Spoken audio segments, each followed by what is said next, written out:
Hello, dear. How are you? I hope you're having a lovely evening or day or whatever time it is. I always catch myself in the same trap. I don't know why I keep trying. Anyway, today there's a thunderstorm going on where I am, and I thought that made for lovely Lovecraft weather.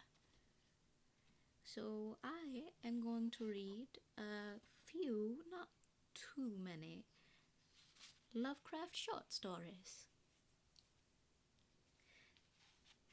Some of them are shorter than others, which is why we're going to be reading a couple rather than just the one story that we've done with Sherlock Holmes.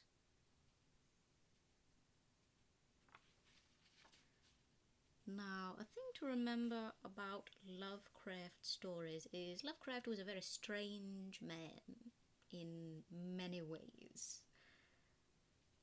One of which was his insistence upon using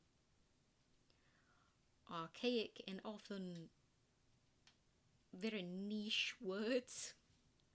Oh dear. So if there's a point where I say a word you don't recognize, tell me, and we are free to look it up as we please. This isn't a freight train. It can be stopped very easily. As well as this, I don't know if it's necessarily going to come up in any of the stories we read today, but there are certain words in Lovecraft stories, because they are old and because Lovecraft was a strange and I'm not going to say a very racist man, even for the time. He chooses to use words which I think are important to keep in print so as to maintain the integrity of the story and keep them alive within their context, but which I have no obligation to say if I don't want to, and I don't. So I won't. I will replace them with words that are perfectly adequate and mean the same thing while not being quite so unpleasant.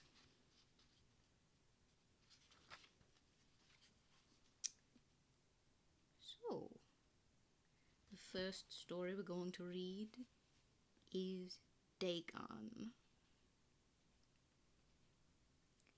I am writing this under an appreciable mental strain, since by tonight I shall be no more.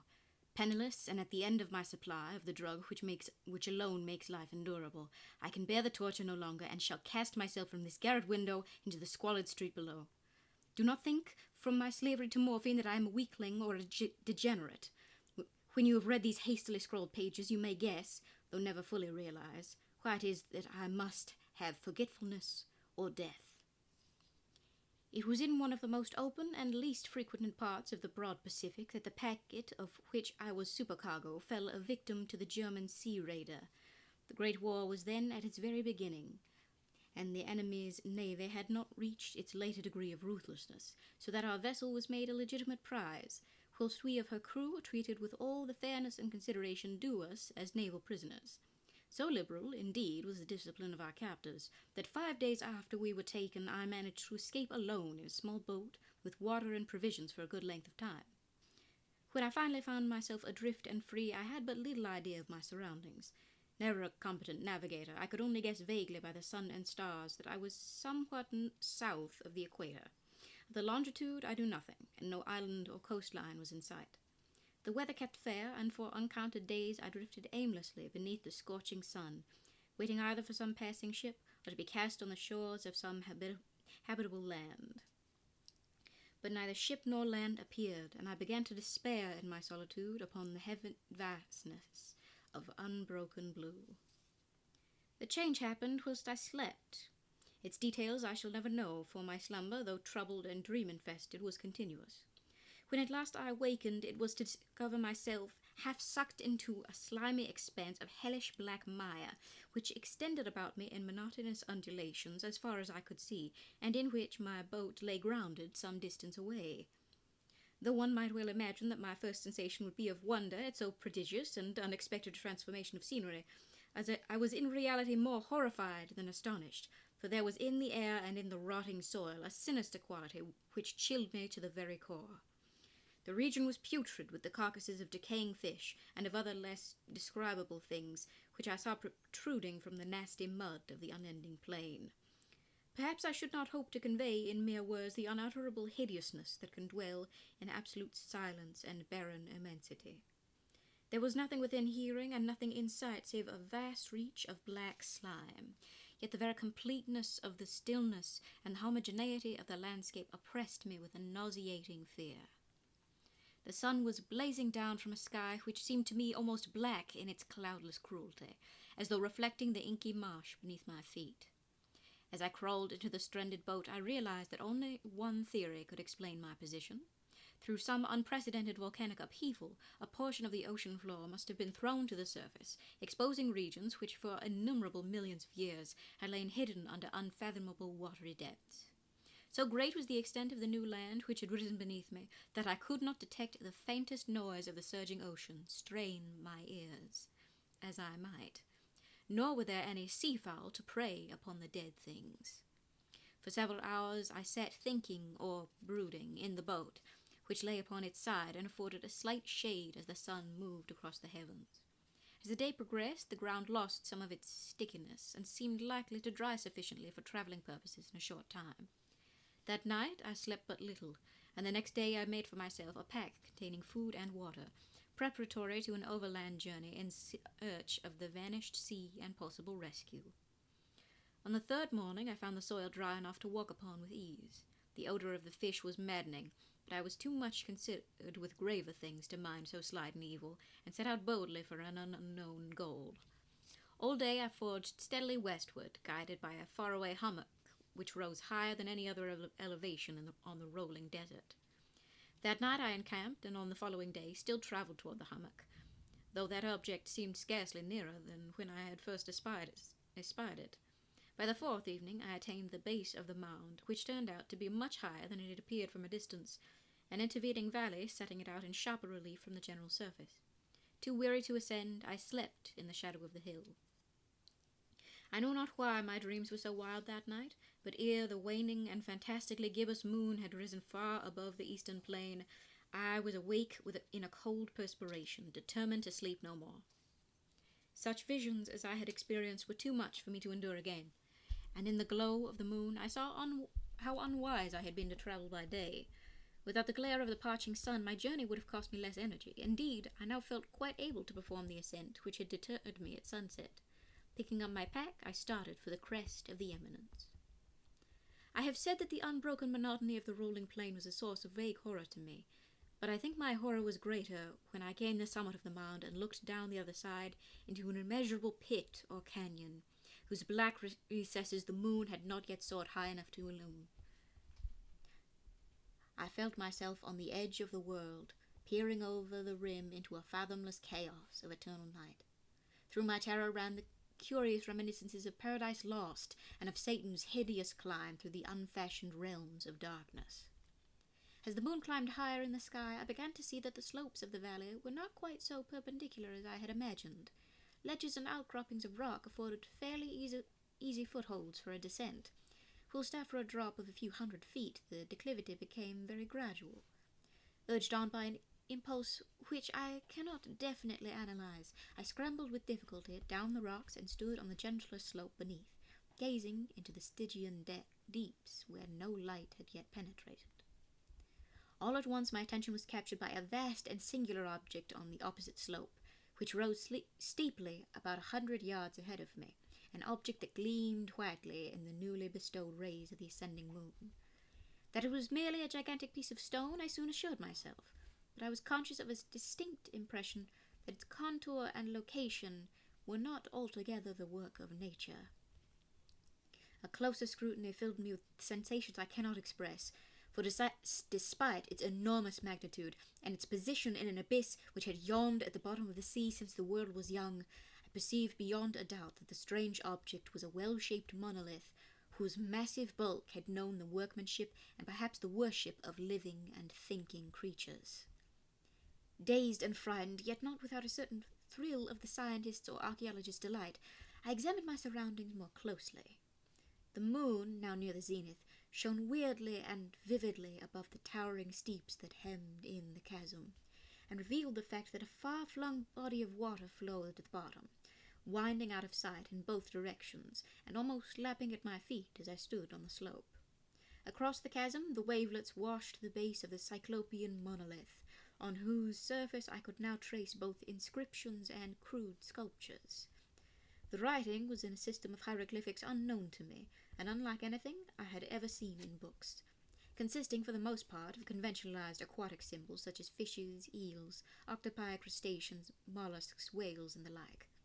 Several characters obviously represented marine things which are unknown to the modern world, but whose decomposing forms I had observed on the ocean-risen plain. It was the pictorial carving, however, that did most to hold me spellbound. Plainly visible across the intervening water on account of their enormous size were an array of bas reliefs whose subject would have excited the envy of a Doré.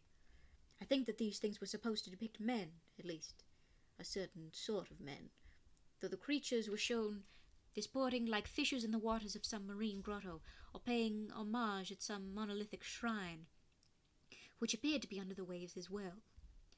Of their faces and forms I dare not speak in detail, for the mere remembrance makes me grow faint. Grotesque beyond imagination of a Poe or a Bulwer, they were damnably human in general outline, despite webbed hands and feet, shockingly wide and flabby lips, glassy, bulging eyes, and other features less pleasant to recall. Curiously enough, they seemed to have been chiseled badly out of proportion with their scenic background, for one of the creatures was shown in an act of killing a whale, while represented as but little larger than himself. I remarked, as I say, their grotesqueness and strange size, but in a moment decided that they were merely the imaginary gods of some primitive fishing or seafaring tribe, some tribe whose last descendant had perished eras before the first ancestor of the Piltdown and Neanderthal man was born. Awestruck at this unexpected glimpse into a past beyond conception of the most daring anthropologist, I stood musing whilst the moon cast queer reflections on the silent channel before me. Then, suddenly, I saw it. With only a slight churning to mark its rise to the surface, the thing slid into view above the dark waters. Vast, Polyphemus-like, and loathsome, it darted like a stupendous monster of nightmares to the monolith, about which it flung its gigantic scaly arms, the while it bowed its hideous head and gave vent to certain measured sounds. I think I went mad then. Of my frantic ascent of the slope and cliff, and of my delirious journey back to the stranded boat, I remember little. I believe I sang a great deal and laughed oddly when I was unable to sing.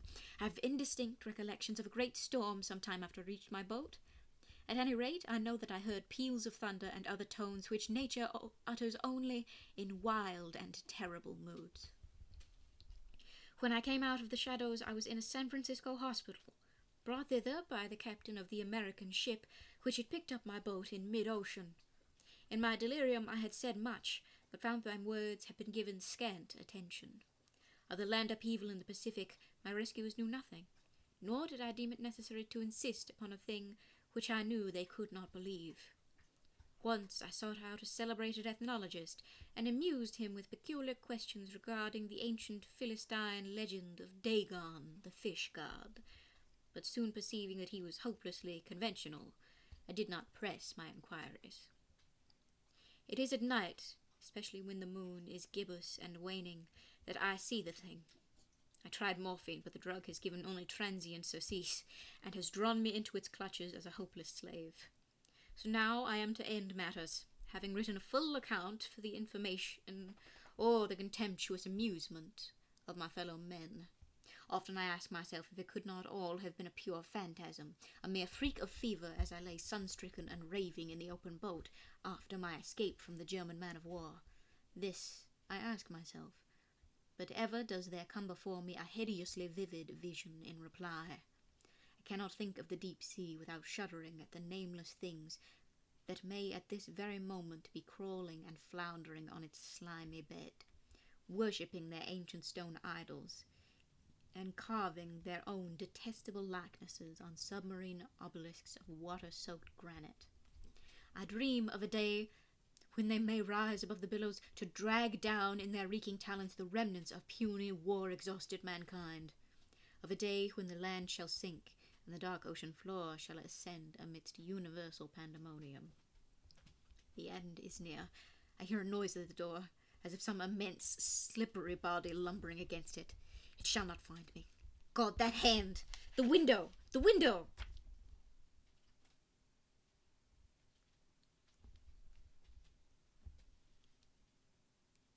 We can only presume, as one must presume with most Lovecraft protagonists, that things did not end well.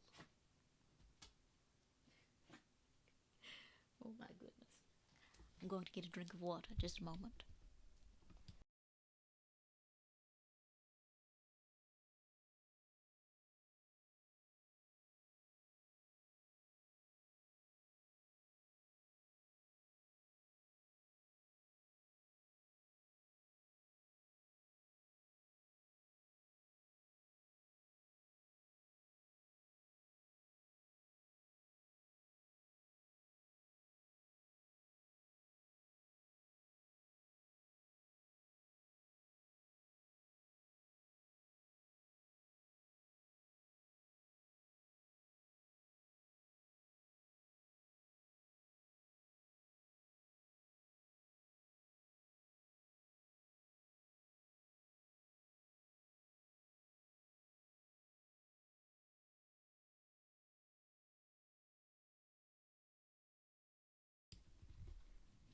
Now I think we'll jump to an entirely different page in the book. I have a collection of Lovecraft stories here. And we are going to read a story which you may or may not have heard of, called The Shadow over Innsmouth.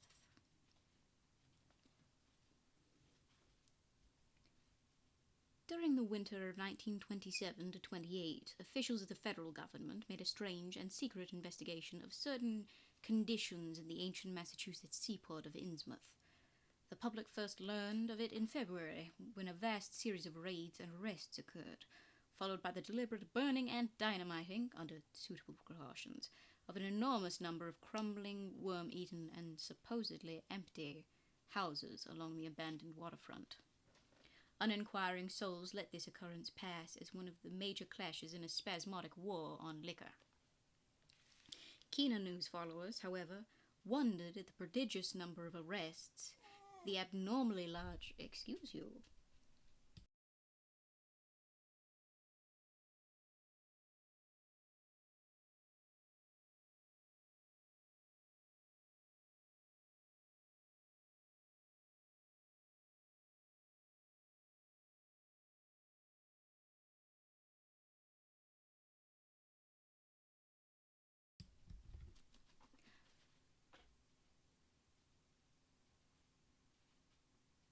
I have a little friend with me who does not like thunderstorms very much. Not nearly as much as I do.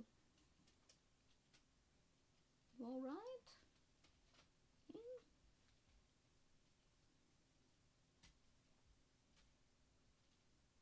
You're fine.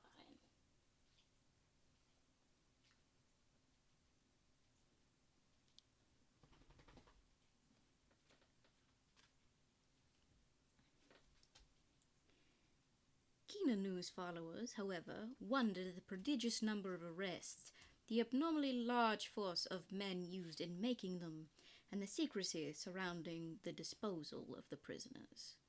No trials or even definite charges were reported, nor were any of the captives seen thereafter in the regular jails of the nation. There were vague statements about disease and concentration camps, and later about dispersal in various naval and military prisons, but nothing positive ever developed. Innsmouth itself was left almost depopulated, and is even now only beginning to show signs of a sluggishly revived existence. Complaints from many liberal organizations were met with long and confidential discussions, and representatives were taken on trips to certain camps and prisons. As a result, these societies became surprisingly passive and reticent. Newspaper men were harder to manage, but seemed largely to cooperate with the government in the end. Only one paper, a tabloid always discounted because of its wild policy, mentioned the deep-diving submarine that discharged torpedoes downward in the marine abyss just beyond Devil Reef. That item, gathered by chance in a haunt of sailors, seemed indeed rather far-fetched, since the low black reef lies a full mile and a half out from Innsmouth harbour. People around the country and in the nearby towns muttered a great deal among themselves, but said very little to the outer world. They had talked about dying and half-deserted Innsmouth for nearly a century, and nothing new could be wilder or more hideous than what they had whispered and hinted years before. Many things had taught them secretiveness, and there was now no need to exert pressure on them.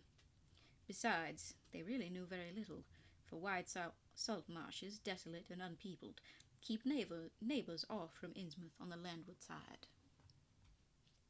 But at last I am going to defy the ban on speech about this thing.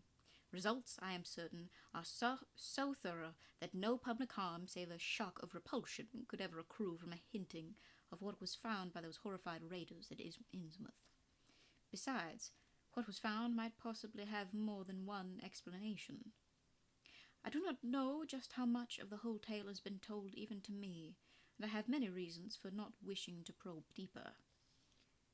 For my contact with this affair has been closer than that of any other layman, and I have carried away impressions which are yet to drive me to drastic measures.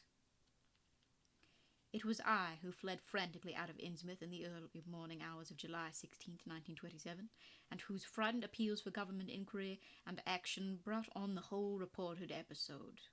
I was willing enough to stay mute while the affair was fresh and uncertain, for now that it is an old story, with public interest and curiosity gone, I have an odd craving to whisper about those few frightful hours in that ill-rumoured and evilly shadowed seaport of death and blasphemous abnormality.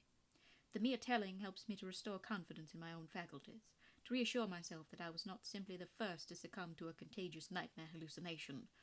It helps me, too, in making up my mind regarding a certain terrible step which lies ahead of me. I never heard of Innsmouth till the day before I saw it for the first and, so far, last time. I was celebrating my coming of age by a tour of New England, sightseeing, antiquarian, and genealogical, and had planned to go directly from ancient Newburyport to Arkham, whence my mother's family was derived. I had no car, but was travelling by train, trolley, and motor coach, always seeking the cheapest possible route. In Newburyport, they told me that the steam train was the thing to take to Arkham, and it was only at the station ticket office, when I demurred at the high fare, that I learned about Innsmouth. The stout, shrewd-faced agent, whose speech showed him to be no local man, seemed sympathetic toward my efforts at economy, and made a suggestion that none of my other informants had offered. "You could take that old bus, I suppose," he said with a certain hesitation. "But it ain't thought much of hereabouts. It goes through Innsmouth. You may have heard about that, and so the people don't like it. Run by an Innsmouth fellow, Joe Sargent, but never gets any custom from here, or Arkham either, I guess. Wonder it keeps running at all. Suppose it's cheap enough, but I never see more than 2 or 3 people in it.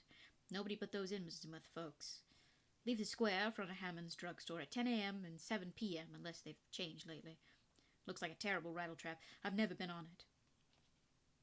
That was the first I ever heard of shadowed Innsmouth.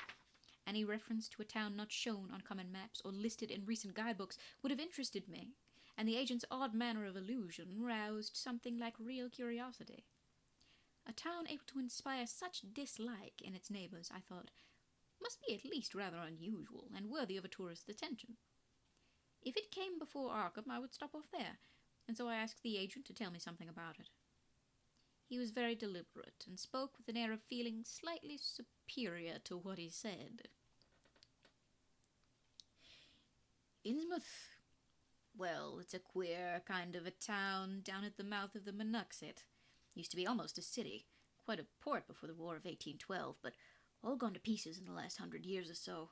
No railroad now. B&M never went through, and the branch line from Rowley was given up years ago. More empty houses there than there are people, I guess. And no business to speak of except fishing and lobstering. Everybody trades mostly either here or in Arkham or Ipswich. Once they had quite a few mills, but nothing's left now except one gold refinery running on the leanest kind of part-time. That refinery, though... Excuse you. My little friend is very rude.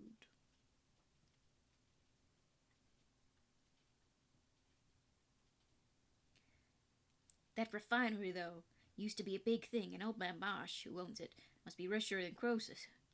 Queer old duck, though, and sticks mighty close in his home. He's supposed to have developed some skin disease, a deformity late in life that makes him keep out of sight. Grandson of Captain Obed Marsh, who founded the business. His mother seems to have been some kind of foreigner. They say a South Sea Islander, so everybody raised Cain when he married an Ipswich girl 50 years ago. They always do that about Innsmouth people, and folks here and hereabouts always try to cover up any Innsmouth blood they have in them. But March's children and grandchildren look just like anyone else, so far as I can see. I've had them pointing out to me here, though, come to think of it, the elder children don't seem to be around lately. Never saw the old man. And why is everybody so down on Innsmouth? Well, young fella, you mustn't take too much stock in what people around here say. They're hard to get started, but once they do get started, they never let up. They've been telling things about Innsmouth, whispering them, mostly, for the last 100 years, I guess, and I gather they're more scared than anything else. Some of the stories would make you laugh, about old Captain Marsh driving bargains with the devil, bringing imps out of hell to live in Innsmouth, or about some kind of devil worship and awful sacrifices in some place near the wharves that people stumble on around 1845 or thereabouts. But I come from Panton, Vermont, and that kind of story don't go down with me. You ought to hear, though, what some of the old-timers tell about the Black Reef off the coast. Devil Reef, they call it. It's well above water a good part of the time, and never much below it, but at that you could hardly call it an island.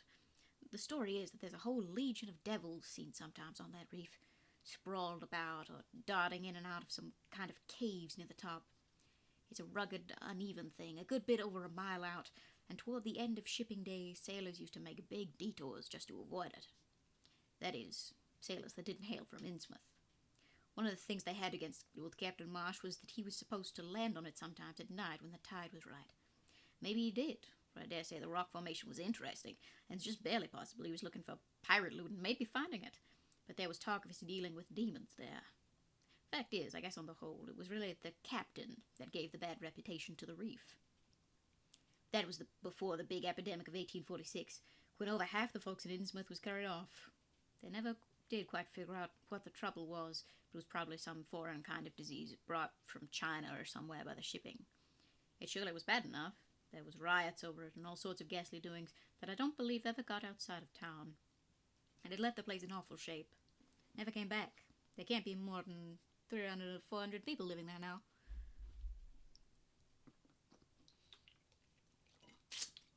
It's important to drink water.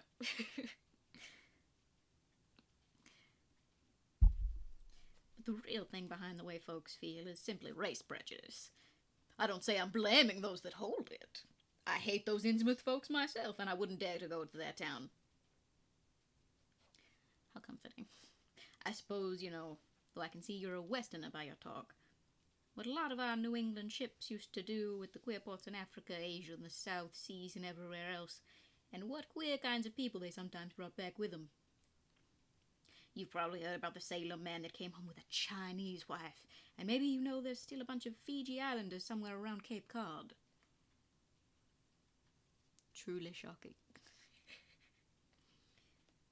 Well, there must be something like that back of the Innsmouth people. Place always was badly cut off from the rest of the country by marshes and creeks. And we can't be sure about the ins and outs for the matter, but it's pretty clear that old Captain Marsh must have brought home some odd specimens when he had all three of his ships in commission back in the 20s and 30s. There certainly is a strange kind of streak in the Innsmouth folks today. I don't know how to explain it, but it sort of makes you crawl. You notice a little in Sargent if you take his bus. Some of them have queer, narrow heads with flat noses and bulgy, starey eyes that never seem to shut, and their skin ain't quite right. rough and scabby, and the side of the necks are all shriveled or creased up. Get bald, too, very young. The older fellows look the worst. Fact is, I don't believe I've ever seen a very old chap of that kind. I guess they must die of looking in the glass. Animals hate 'em. They used to have lots of horse trouble before the autos came in. Nobody around here in Arkham or Ipswich will have anything to do with 'em, and they act kind of offish themselves when they come to town or when anyone tries to fish on their grounds. Queer how fish are always thick off Innsmouth Harbour when there ain't anywhere else around. But just try to fish there yourself and see how the folks chase you off. Those people used to come here on the railroad, walking and taking the train to Rowley after the branch was stopped, but now they use that bus. Yes, there's a hotel in Innsmouth called the Gilman House, but I don't believe it can amount to much. I wouldn't advise you to try it. Better stay over here and take the 10 o'clock bus tomorrow morning. Then you can get an evening bus there for Arkham at 8 o'clock. There was a factory inspector who stopped at the Gilman a couple of years ago, and he had a lot of unpleasant hints about the place. Seems they got a queer crowd there, for this fellow heard voices in other rooms, though most of them was empty. That gave him the shivers. It was foreign talk, he thought, but he said the bad thing about it was the kind of voice that sometimes spoke. It sounded so unnatural, slopping like, he said, that he didn't dare undress and go to sleep, just waited and lit out first thing in the morning. The talk went on most all night. This fellow, Casey, his name was, had a lot to say about how the Innsmouth folks watched him and seemed kind of on guard. He found the Marsh refinery a queer place. It's in an old mill on the lower falls of the Monuxet. What he said tallied up with what I'd heard. Books in bad shape and no clear account of any kind of dealings. You know, it's always been a kind of mystery where the Marshes get the gold they refine. They've never seemed to do much buying in that line, but years ago they shipped out an enormous lot of ingots. Used to be talk of a queer, foreign kind of jewelry that the sailors and refinery men sometimes sold on the sly, or that was seen once or twice on some of the Marsh women folks. People allowed maybe old Captain Obed traded for it in some heathen port, especially since he was always ordering stacks of glass beads and trinkets such as seafaring men used to get for native trade. Others thought, and still think, he'd found an old pirate cache out on Devil Reef. But here's a funny thing. The old captain's been dead these 60 years, and there ain't been a good-sized ship out of the place since the Civil War. But just the same, the Marshes still keep on buying a few of those native trade things, mostly glass and rubber gewgaws, they tell me. Maybe the Innsmouth folks like 'em to look at themselves. God knows they've gotten to be about as bad as South Sea cannibals and Guinea savages. That plague of 46 must have taken off the best blood in the place. Anyway, they're a doubtful lot now, and the Marshes and the other rich folks are as bad as any. As I told you, there probably ain't more than 400 people in the whole town, in spite of all the streets they say there are. I guess they're what they call white trash down south, lawless and sly and full of secret doings. They get a lot of fish and lobsters and do exporting by truck. Queer how the fish swarm right there and nowhere else. Nobody can ever keep track of these people, and state school officials and census men have a devil of a time. You can bet the prying strangers and welcome around Innsmouth. I've heard personally of more than one business or government man that's disappeared there, and there's loose talk of one who went crazy and is out of Danvers now. They must have fixed up some awful scare for that fellow. That's why I wouldn't go at night, if I was you. I've never been there and have no wish to go, but I guess a daytime trip couldn't hurt you, even though the people hereabouts will advise you not to make it. If you're just sightseeing and looking for old-time stuff, Innsmouth ought to be quite a place for you. And so, I spent part of that evening at the Newburyport Public Library, looking up data about Innsmouth. When I had tried to question the natives in the shops, the lunchroom, the garages, and the fire station, I had found them even harder to get started than the ticket agent had predicted, and realized that I could not spare the time to overcome their first instinctive reticences. They had a kind of obscure suspiciousness, as if there was something amiss with anyone too much interested in Innsmouth. At the YMCA, where I was stopping, the clerk merely discouraged my going to such a dismal, decadent place, and the people at the library showed much the same attitude. Clearly, in the eyes of the educated, Innsmouth was merely an exaggerated case of civic degeneration. The Essex County histories on the library shelves had very little to say, except that the town was founded in 1643, noted for shipbuilding before the Revolution, a seat of great marine prosperity in the early 19th century, and later a minor factory centre using the Monoxide as power. The epidemic and riots of 1846 were very sparsely treated, as if they formed a discredit to the county. References to decline were few, though the significance of the later record was unmistakable. After the Civil War, all industrial life was confined to the Marsh Refining Company, and the marketing of gold ingots formed the only remaining bit of major commerce aside from the eternal fishing. That fishing paid less and less as the price of the commodity fell and large-scale corporations offered competition, but there was never a dearth of fish around Innsmouth Harbour. Foreigners seldom settled there, and there was some discreetly veiled evidence that a number of Poles and Portuguese who had tried it had been scattered in a peculiarly drastic fashion. Most interesting of all was a glancing reference to the strange jewellery associated with Innsmouth. It had evidently impressed the whole countryside more than a little, for mention was made of specimens in the Museum of Miskatonic University at Arkham and in the display room of the Newburyport Historical Society. The fragmentary descriptions of these things were bald and prosaic, but they hinted to me an undercurrent of persistent strangeness.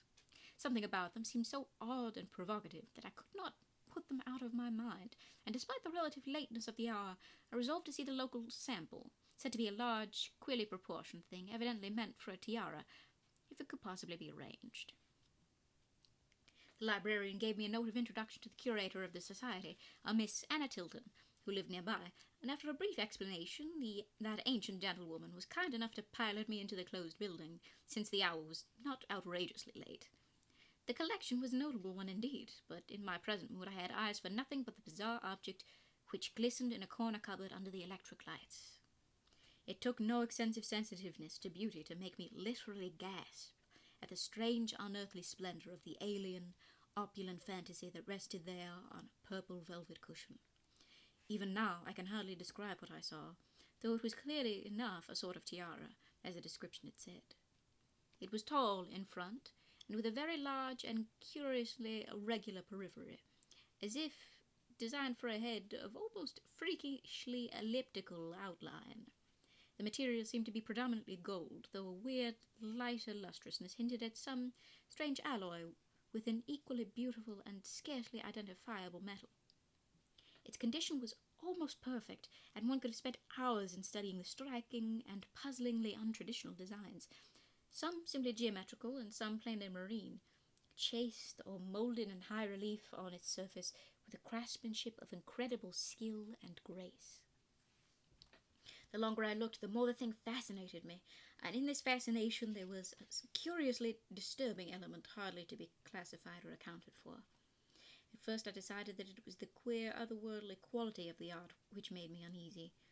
All other art objects I had ever seen either belonged to some known racial or national stream, or else were consciously modernistic defiances of every recognized stream. This tiara was neither. It clearly belonged to some settled technique of infinite maturity and perfection, yet that technique was utterly remote from any Eastern or Western, ancient or modern, which I had ever heard of or seen exemplified. It was as if the workmanship were that of another planet. However, I soon saw that my uneasiness had a second and perhaps equally potent source residing in the pictorial and mathematical suggestions of the strange designs. The patterns all hinted of remote secrets and unimaginable abysses in time and space, and the monotonously aquatic nature of the reliefs became almost sinister. Among these reliefs were fabulous monsters of abhorrent grotesqueness and malignity, half ichthyaic and half batrachian in suggestion, which one could not dissociate from a certain haunting and uncomfortable sense of pseudo-memory, as if they called up some image from deep cells and tissues whose retentive functions are wholly primal and awesomely ancestral. At times I fancied that every contour of these blasphemous fish-frogs was overflowing with the ultimate quintessence of unknown and inhuman evil. In contrast to the tiara's aspect was its brief and prosy history as related by Miss Tilton. It had been pawned for a ridiculous sum at a shop in State Street in 1873 by a drunken Innsmouth man, shortly afterward killed in a brawl. The society had acquired it directly from a pawnbroker, at once giving it a display worthy of its quality. It was labelled as of probably East Indian or Indo-Chinese provenance, though the attribution was frankly tentative. Yes?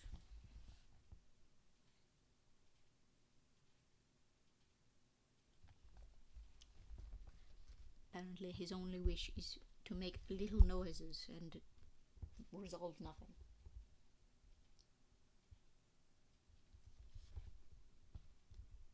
Anyway. Miss Tilton, comparing all possible hypotheses regarding its origin and its presence in New England, was inclined to believe that it formed part of some exotic pirate horde discovered by old Captain Obed Marsh. This view was surely not weakened by the insistent offers of purchase at a high price, which the Marshes began to make as soon as they knew of its presence, and which they repeated to this day, despite the Society's unvarying determination not to sell. As the good lady showed me out of the building, she made it clear that the pirate theory of the Marsh fortune was a popular one among the intelligent people of the region. Her own attitude toward it shadowed Innsmouth, which she had never seen, was one of disgust at a community slipping far down the cultural scale, and she assured me that the rumours of devil worship were partly justified by a peculiar secret cult which had gained force there and engulfed all the orthodox churches.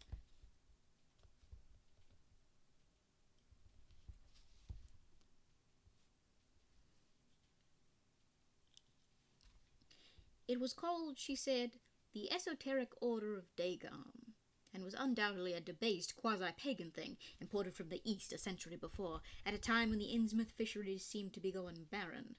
Its persistence among a simple people was quite natural in view of the sudden and permanent return of abundantly fine fishing, and it soon came to be the greatest influence on the town, replacing Freemasonry altogether, and taking up headquarters in the old Masonic Hall on New Church Green. All this, to the pious Miss Tilton, formed an excellent reason for shunning the ancient town of decay and desolation, but to me it was merely a fresh incentive. To my architectural and historical anticipations was now added an acute anthropological zeal, and I could scarcely sleep in my small room at the Y as the night wore away.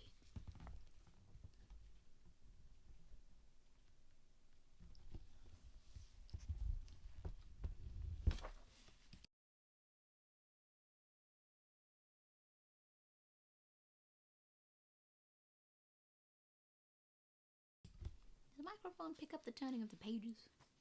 A little bit. I can't speak and listen to it at the same time because it will immediately fumble my words in a terrible way.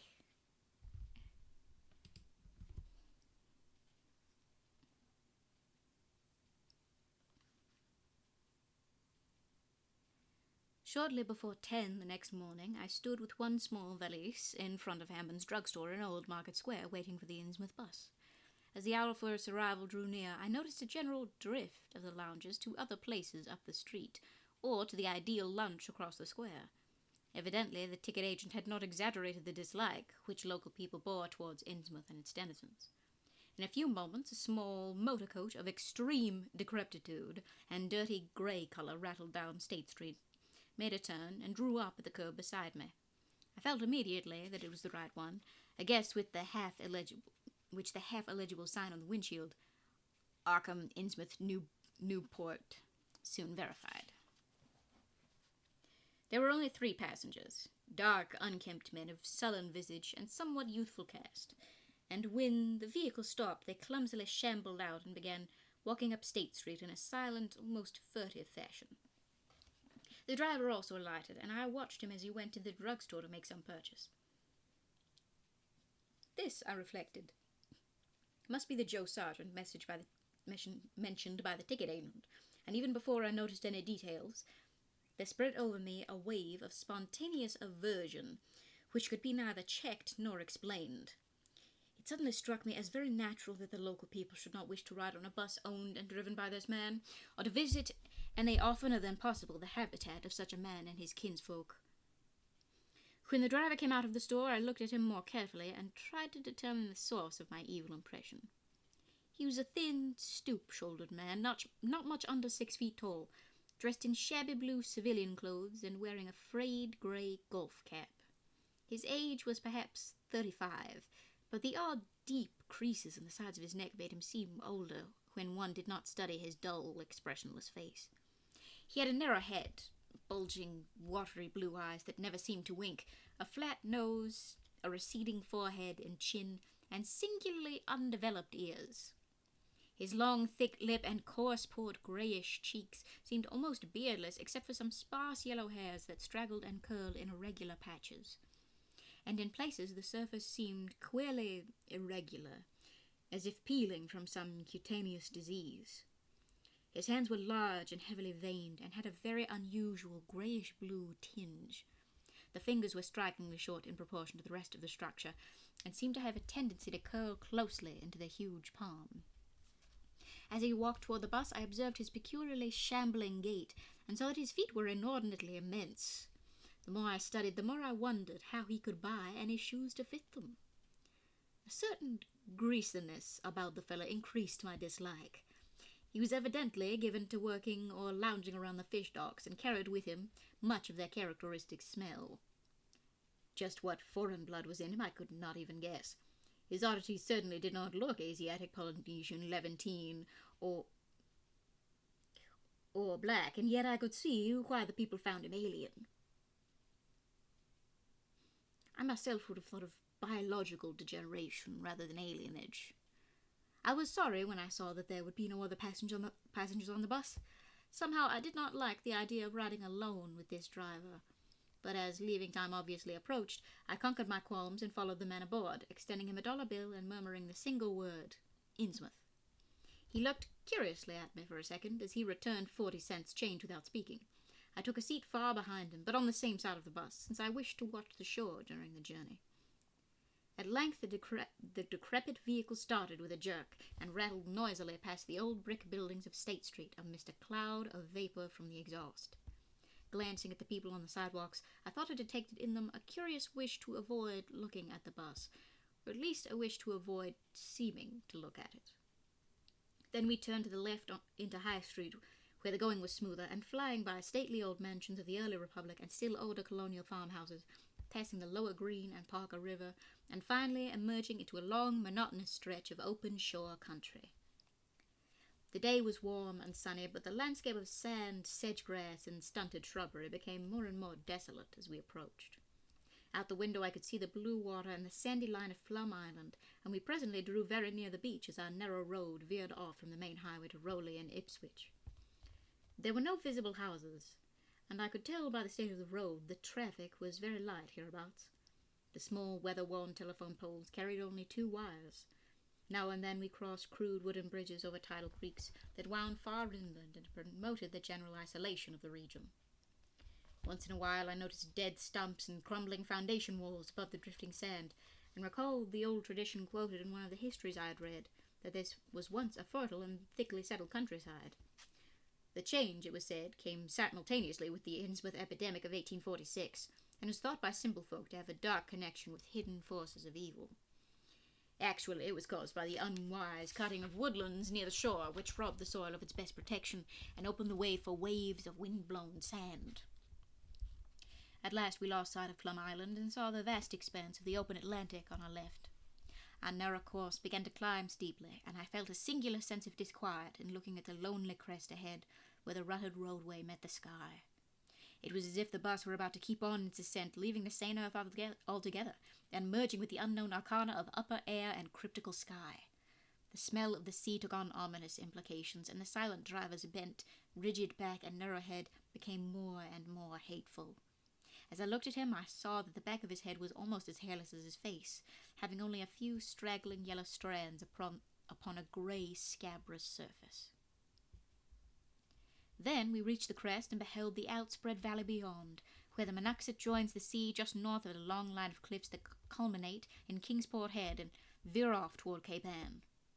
On the far, misty horizon, I could just make out the dizzy profile of the head topped by the queer ancient house of which so many legends are told, but for the moment all my attention was captured by the nearer panorama just below me.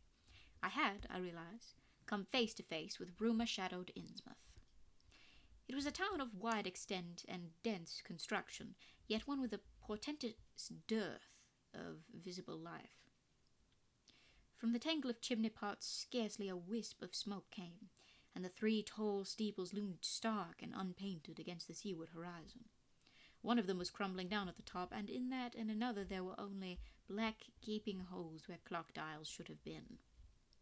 The vast huddle of sagging gambrel roofs and peaked gables conveyed with offensive clearness the idea of wormy decay, and as we approached along the now descending road, I could see that many roofs had wholly caved in. There were some large square Georgian houses, too, with hipped roofs, cupolas, and railed widows' walks. These were mostly well back from the water, and 1 or 2 seemed to be in moderately sound condition. Stretching inland from among them, I saw the rusted, grass-grown line of the abandoned railway, with leaning telegraph poles now devoid of wires, and the half-obscured lines of the old carriage roads to Rowley and Ipswich. The decay was worst close to the waterfront, though in its very midst I could spy the white belfry of a fairly well-preserved brick structure, which looked like a small factory. The harbour, long clogged with sand, was enclosed by an ancient stone breakwater, on which I could begin to discern the minute forms of a few seated fishermen, and at whose end were what looked like the foundations of a bygone lighthouse. A sandy tongue had formed inside this barrier, and upon it I saw a few decrepit cabins, moored dories, and scattered lobster pots. The only deep water seemed to be where the river poured out past the belfried structure and turned southward to join the ocean at the breakwater's end. Here and there the ruins of wharves jutted out from the shore to end in indeterminate rottenness, those farther south seeming the most decayed. And far out at sea, despite a high tide, I glimpsed a long black line scarcely rising above the water, yet carrying a suggestion of old, latent malignancy. This, I knew, must be Devil Reef. As I looked, a subtle, curious sense of beckoning seemed superadded to the grim repulsion, and oddly enough I found this overtone more disturbing than the primary impression. We met no one on the road, but presently began to pass deserted farms in various stages of ruin. Then I noticed a few inhabited houses with rags stuffed in the broken windows, and shells and dead fish lying about the littered yards. Once or twice I saw listless-looking people working in barren gardens or digging clams on the fishy-smelling beach below, and groups of dirty, simian-visaged children playing around weed-grown doorsteps. Somehow these people seemed more disquieting than the dismal buildings, for almost every one had certain peculiarities of face and motions, which I instinctively disliked without being able to define or comprehend them. For a second I thought this typical physique suggested some picture I had seen, perhaps in a book, under circumstances of particular horror or melancholy, but this pseudo-recollection passed very quickly. As the bus reached a lower level, I began to catch the steady note of a waterfall through the unnatural stillness. The leaning, unpainted houses grew thicker, lined both sides of the road, and displayed more urban tendencies than did those we were leaving behind. The panorama ahead had contracted to a street scene, and in spots I could see where a cobblestone pavement and stretches of brick sidewalk had formerly existed. All the houses were apparently deserted, and there were occasional gaps where tumble-down chimneys and cellar walls told of buildings that had collapsed. Pervading everything was the most nauseous, fishy odor imaginable. Soon cross streets and junctions began to appear, those on the left leading to shoreward realms of unpaved squalor and decay, while those on the right showed vistas of departed grandeur. So far I had seen no people in the town, but now there came signs of a sparse habitation, curtained windows here and there, and an occasional battered motor car at the curb. Pavement and sidewalks were increasingly well defined, and though most of the houses were quite old, wood and brick structures of the early 19th century, they were obviously kept fit for habitation. As an amateur antiquarian, I almost lost my olfactory disgust and my feeling of menace and repulsion amidst this rich, unaltered survival from the past. But I was not to reach my destination without one very strong impression of poignantly disagreeable quality. The bus had come to a sort of open concourse or radial point, with churches on 2 sides and the bedraggled remains of a circular green in the centre, and I was looking at a large pillared hall on the right-hand junction ahead. The structure's once white paint was now grey and peeling, and and the black and gold sign on the pediment was so faded that I could only with difficulty make out the words, Esoteric Order of Dagon. This, then, was the former Masonic Hall, now given over to a degraded cult. As I strained to decipher this inscription, my notice was distracted by the raucous tones of a cracked bell across the street, and I quickly turned to look out the window on my side of the coach. The sound came from a squat towered stone church of manifestly later date than most of the houses, built in a clumsy Gothic fashion and having a disproportionately high basement with shuttered windows. Though the hands of its clock were missing on the side I glimpsed, I knew that those hoarse strokes were telling the hour of 11. Then, suddenly, all thoughts of time were blotted out by an onrushing image of sharp intensity and unaccountable horror which had seized me before I knew what it really was. The door of the church basement was open, revealing a rectangle of blackness inside, and as I looked, a certain object crossed, or seemed to cross, that dark rectangle, burning into my brain a momentary conception of nightmare, which was all the more maddening because analysis could not show a single nightmarish quality in it. It was a living object, the first except the driver that I had seen since entering the compact part of the town, and I had been in a steadier mood. I would have found nothing whatever of terror in it. Clearly, as I realized a moment later, it was the pastor, clad in some peculiar vestments doubtless introduced since the Order of Dagon had modified the ritual of the local churches. The thing which had probably first caught my subconscious glance and supplied the touch of bizarre horror was the tall tiara he wore, an almost exact duplicate of the one Miss Tilton had shown me the previous evening. This, acting on my imagination, had supplied namelessly sinister qualities to the indeterminate face and robed, shambling form beneath it. There was not, I soon decided, any reason why I should have felt that shuddering touch of pseudo-memory. Was it not natural that a local mystery cult should adopt, among its regimentals, an unique type of headdress made familiar to the community in some strange way, perhaps as a treasure trove?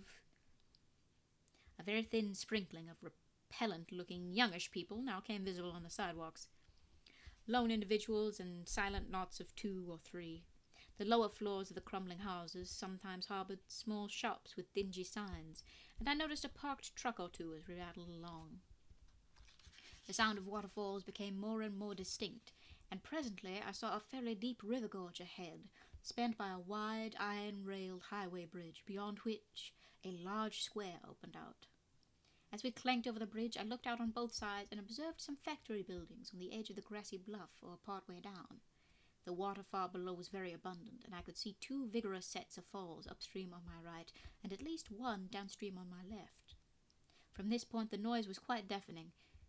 Then we rolled into the large semicircular square across the river and drew up on the right-hand side in front of a tall, cupola-crowned building with remnants of yellow paint and a half-effaced sign proclaiming it to be the Gilman House. I was glad to get out of that bus, and at once proceeded to check my valise in the shabby hotel lobby.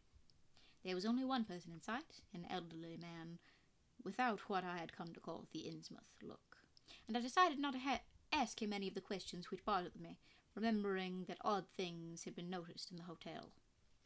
Instead, I strolled out on the square, and from which the bus was already gone, and studied the scene minutely and appraisingly. One side of the cobblestoned open space was the straight line of the river. The other was a semicircle of slant-roofed brick buildings of about the 1800 period, from which several streets radiated away to the southeast, south, and southwest. Lamps were depressingly few and small, all low-powered incandescents, and I was glad that my plans called for departure before dark, even though I knew the moon would be bright. The buildings were all in fair condition, and included perhaps a dozen shops in current operation, of which one was a grocery of the First National chain, others a dismal restaurant, a drugstore, and a wholesale fish dealer's office, and still another, at the eastern extremity of the square near the river, an office of the town's only industry, the Marsh Refining Company. There were perhaps 10 people visible, and 4 or 5 automobiles and motor trucks stood scattered about. I did not need to be told that this was the civic centre of Innsmouth. Eastward I could catch blue glimpses of the harbour, against which rode the decaying remains of 3 once beautiful Georgian steeples. And toward the shore on the opposite bank of the river I saw the white belfry surmounting what I took to be the Marsh Refinery. For some reason or other, I chose to make my first inquiries at the chain grocery, whose personnel was not likely to be native to Innsmouth. I found a solitary boy about 17 in charge. I was pleased to note the brightness and affability which promised cheerful information. He seemed exceptionally eager to talk, and I soon gathered that he did not like the place, its fishy smell, or its furtive people. The world with any outsider was a relief to him. He hailed from Markham, boarded with a family who came from Ipswich, and went back home whenever he got a moment off. His family did not like him to work in Innsmouth, but the chain had transferred him there, and he did not wish to give up his job. There was, he said, no public library or chamber of commerce in Innsmouth, but I could probably find my way about. The street I had come down was Federal. West of that were the fine old residence streets, Broad, Washington, Lafayette, and Adams, and east of it were the Shorewood slums. It was in these slums, along Main Street, that I would find the old Georgian churches, but they were all long abandoned. It would be well not to make oneself too conspicuous in such neighborhoods, especially north of the river, since people were sullen and hostile. Some strangers had even disappeared. Certain spots were almost forbidden territory, as he had learned at considerable cost.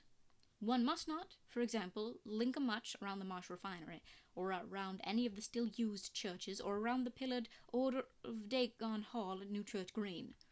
Those churches were very odd, all violently disavowed by their respective denominations elsewhere, and apparently using the queerest kind of ceremonials and clerical vestments. Their creeds were heterodox and mysterious, involving hints of certain marvelous transformations leading to bodily immortality of a sort on this earth.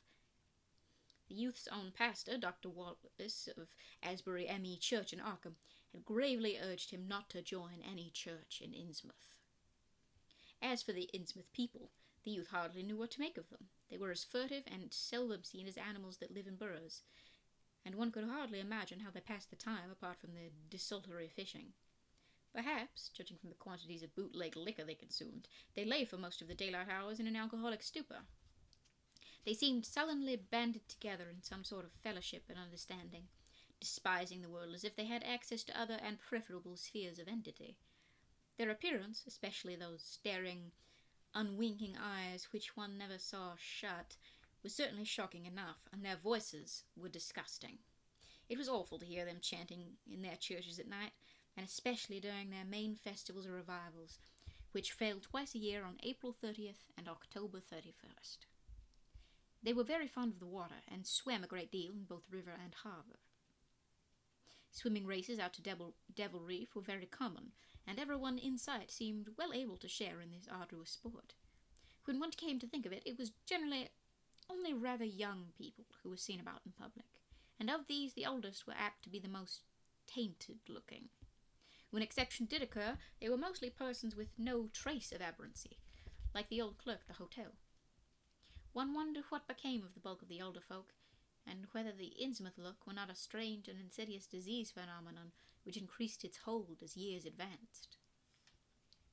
Only a very rare affliction, of course, could bring about such vast and radical anatomical changes in a single individual after maturity, changes involving osseous factors as basis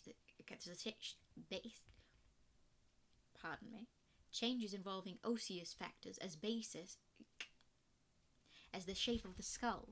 But then, even this aspect was no more baffling and unheard of than the visible features of the malady as a whole. It would be hard, the youth implied, to form any real conclusions regarding such a matter, since one never came to know the natives personally, no matter how long one might live in Innsmouth. The youth was certain that many specimens, even worse than the worst visible ones, were kept locked indoors in some places. People sometimes heard the queerest kinds of sounds. The tottering waterfront hovels north of the river were reputedly connected by hidden tunnels, being thus a veritable warren of unseen abnormalities. What kind of foreign blood, if any, these beings had, it was impossible to tell. They sometimes kept certain especially repulsive characters out of sight when government agents and others from the outside world came to town. It would be of no use, my informant said, to ask the natives anything about the place. The only one who would talk was a very aged but normal-looking man who lived at the poorhouse on the north rim of the town and spent his time walking about or lounging around the fire station. This hoary character, Zadok Allen, was 96 years old and somewhat touched in the head, besides being the town drunkard. He was a strange, furtive creature, who constantly looked over his shoulder as if afraid of something, and when sober could not be persuaded to talk at all with strangers. He was, however, unable to resist any offer of his favourite poison, and once drunk would furnish the most astonishing fragments of whispered reminiscence. After all, though, little useful data could be gained from him, since his stories were all insane, incomplete hints of impossible marvels and horrors which could have no source save in his own disordered fancy. Nobody ever believed him, but the natives did not like him to drink and talk with strangers, and it was not always safe to be seen questioning him. It was probably from him that some of the wildest popular whispers and delusions were derived. Several non-native residents had reported monstrous glimpses from time to time, but between old Zadok's tales and the malformed denizens, it was no wonder such illusions were current. None of the non-natives ever stayed out late at night, there being a widespread impression that it was not wise to do so. Besides, the streets were loathsomely dark.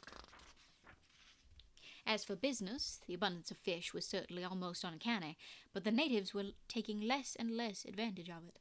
Moreover, prices were falling, competition was growing. Of course, the town's real business was a refinery, whose commercial office was on the square only a few doors east of where we stood. Old Man Marsh was never seen, but sometimes went to the works in a closed, curtained car. There were all sorts of rumours about how Marsh had come to look. He had once been a great dandy, and people said he still wore the frock-coated finery of the Edwardian age, curiously adapted to certain deformities. His sons had formerly conducted the office in the square, but latterly they had been keeping out of his sight a good deal and leaving the brunt of the affairs to the younger generation. The sons and their sisters had come to look very queer, especially the elder ones, and it was said that their health was failing. One of the Marsh daughters was a repellent, reptilian-looking woman who wore an excess of weird jewellery, clearly of the same exotic tradition as that to which the strange tiara belonged.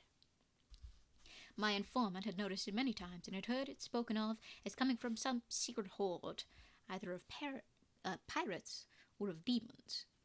The clergymen, or priests, or whatever they were called nowadays, also wore this kind of ornament as a headdress, but one seldom caught glimpses of them. Other specimens the youth had not seen, though many were rumoured to exist around Innsmouth. The Marshes, together with the other 3 gently bred families of the town, the Waits, the Gilmans, and the Elliots, were all very retiring. They lived in immense houses along Washington Street, and several were reputed to harbour in concealment certain living kinsfolk whose personal aspect forbade public view, and whose deaths had been reported and recorded. Warning me that many of the street signs were down, the youth drew for my benefit a rough but ample and painstaking sketch map of the town's salient features. After a moment's study, I felt sure that it would be of great help, and pocketed it with my profuse thanks. Disliking the dinginess of the single restaurant I had seen, I bought a fair supply of cheese crackers and ginger wafers to serve as a lunch later on. My programme, I decided, would be to thread the principal streets, talk with any non-natives I might encounter, and catch the 8 o'clock coach for Arkham. The town, I could see, formed a significant and exaggerated example of communal decay, but being no sociologist, I would limit my serious observations to the field of architecture. Thus I began my systematic, though half-bewildered tour of Innsmouth's narrow, shadow-blighted ways. Crossing the bridge and turning toward the roar of the lower falls, I passed close to the Marsh refinery, which seemed oddly free from the noise of industry. This building stood on the steep river bluff near a bridge, and an open confluence of streets which I took to be the earliest civic centre, displaced after the Revolution by the present town square. Recrossing the gorge on the Main Street Bridge, I struck a region of utter desertion, which somehow made me shudder. Collapsing huddles of gambrel roofs formed a jagged and fantastic skyline, above which rose the ghoulish, decapitated steeple of an ancient church. Some houses along Main Street were tenanted, but most were tightly boarded up. Down unpaved side streets I saw the black, gaping windows of deserted hovels, many of which leaned at perilous and incredible angles through the sinking of part of the foundations. These windows stared so spectrally that it took courage to turn eastward toward the waterfront. Certainly the terror of a deserted house swells in geometrical rather than arithmetical progression as houses multiply to form a city of stark desolation. The sight of such endless avenues of fishy-eyed vacancy and death, and the thought of such linked infinities of black, brooding compartments given over to cobwebs and memories and the conqueror worm, start up vestigial fears and aversions that not even the stoutest philosophy can disperse. Fish Street was as deserted as Maine, though it differed in having many brick and stone warehouses still in excellent shape. Water Street was almost its duplicate, save that there were great seaward gaps where wharves had been. Not a living thing did I see, except for the scattered fishermen on the distant breakwater, and not a sound did I hear, save the lapping of the harbour tides and the roar of the falls in the Monoxet. The town was getting more and more on my nerves, and I looked behind me furtively as I picked my way back over the tottering Water Street Bridge. The Fish Street Bridge, according to this sketch, was in ruins. North of the river there were traces of squalid life. Active fish-packing houses in Water Street, smoking chimneys and patched roofs here and there, occasional sounds from indeterminate sources, and infrequent shambling forms in the dismal streets and unpaved lanes. But I seemed to find this even more oppressive than the southerly desertion. For one thing, the people were more hideous and abnormal than those near the centre of the town, so that I was several times evilly reminded of something utterly fantastic which I could not quite place. Undoubtedly, the alien strain in the Innsmouth folk was stronger here than farther inland, unless, indeed, the Innsmouth look were a disease rather than a blood strain, in which case this district might be held to harbour the more advanced cases. One detail that annoyed me was the distribution of the few faint sounds I heard. They ought naturally to have come wholly from the visibly inhabited houses, yet in reality were often strongest inside the most rigidly boarded-up facades.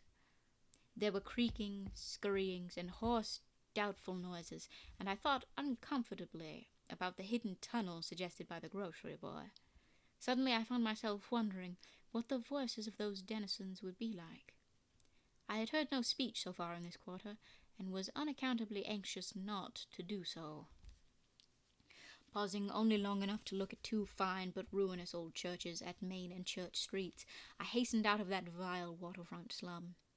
My next logical goal was New Church Green, but somehow or other I could not bear to repass the church in whose basement I had glimpsed the inexplicably frightening form of that strangely diademed priest or pastor. Besides, the grocery youth had told me that the church, as well as the Order of Dagon Hall, were not advisable neighbourhoods for strangers. Accordingly, I kept north along Main to Martin, then turning inland, crossing Federal Street, safely north of the Green, and entering the decayed patrician neighborhood of Northern Broad, Washington, Lafayette, and Adams Streets. Though these stately old avenues were ill-surfaced and unkempt, their elm-shaded dignity had not entirely departed. Mansion after mansion claimed my gaze, most of them decrepit and boarded up amidst neglected grounds, but one or two in each street showing signs of occupancy. In Washington Street there was a row of 4 or 5 in excellent repair, and with finely tended lawns and gardens. The most sumptuous of these, with wide terraced parterres extending back the whole way to Lafayette Street, I took to be the home of Old Man Marsh, the afflicted refinery owner. In all these streets no living thing was visible, and I wondered at the complete absence of cats and dogs from Innsmouth. Another thing which puzzled and disturbed me, even in some of the best preserved mansions, was the highly shuttered condition of many third-story and attic windows. Furtiveness and secretiveness seemed universal in the hushed city of alienage and death, and I could not escape the sensation of being watched from ambush on every hand by sly, staring eyes that never shut. I shivered as the cracked stone stroke of 3 sounded from a belfry on my left. Too well did I recall the squat church from which those notes came. Following Washington Street toward the river, I now faced a new zone of former industry and commerce, noting the ruins of a factory ahead, and seeing others, with the traces of an old railway station and covered railway bridge beyond, up the gorge on my right. The uncertain bridge now before me was posted with a warning sign, but I took the risk and crossed again to the south bank, where traces of life reappeared. Furtive, shambling creatures stared cryptically in my direction, and more normal faces eyed me coldly and curiously. Innsmouth was rapidly becoming intolerable, and I turned down Payne Street toward the square in the hope of getting some vehicle to take me to Arkham before the still distant starting time of that sinister bus.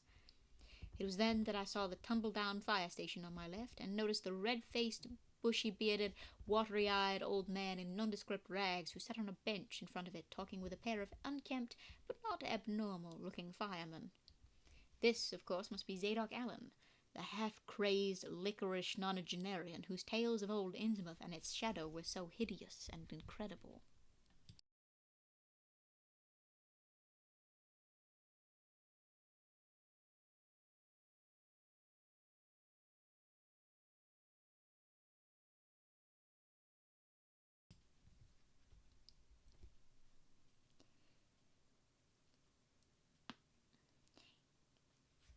It must have been some imp of the perverse, or some sardonic pull from dark, hidden sources, which made me change my plans as I did. I had long before resolved to limit my observations to architecture alone, and I was even then hurrying toward the square in an effort to get quick transportation out of this festering city of death and decay. But the sight of old Zadok Allen set up new currents in my mind and made me slacken my pace considerably. I had been assured that the old man could do nothing but hint at wild, disjointed, and incredible legends, and I had been warned that the natives made it unsafe to be seen talking with him. Yet the thought of this aged witness to the town's decay, with memories going back to the early days of ships and factories, was a lure that no amount of reason could make me resist.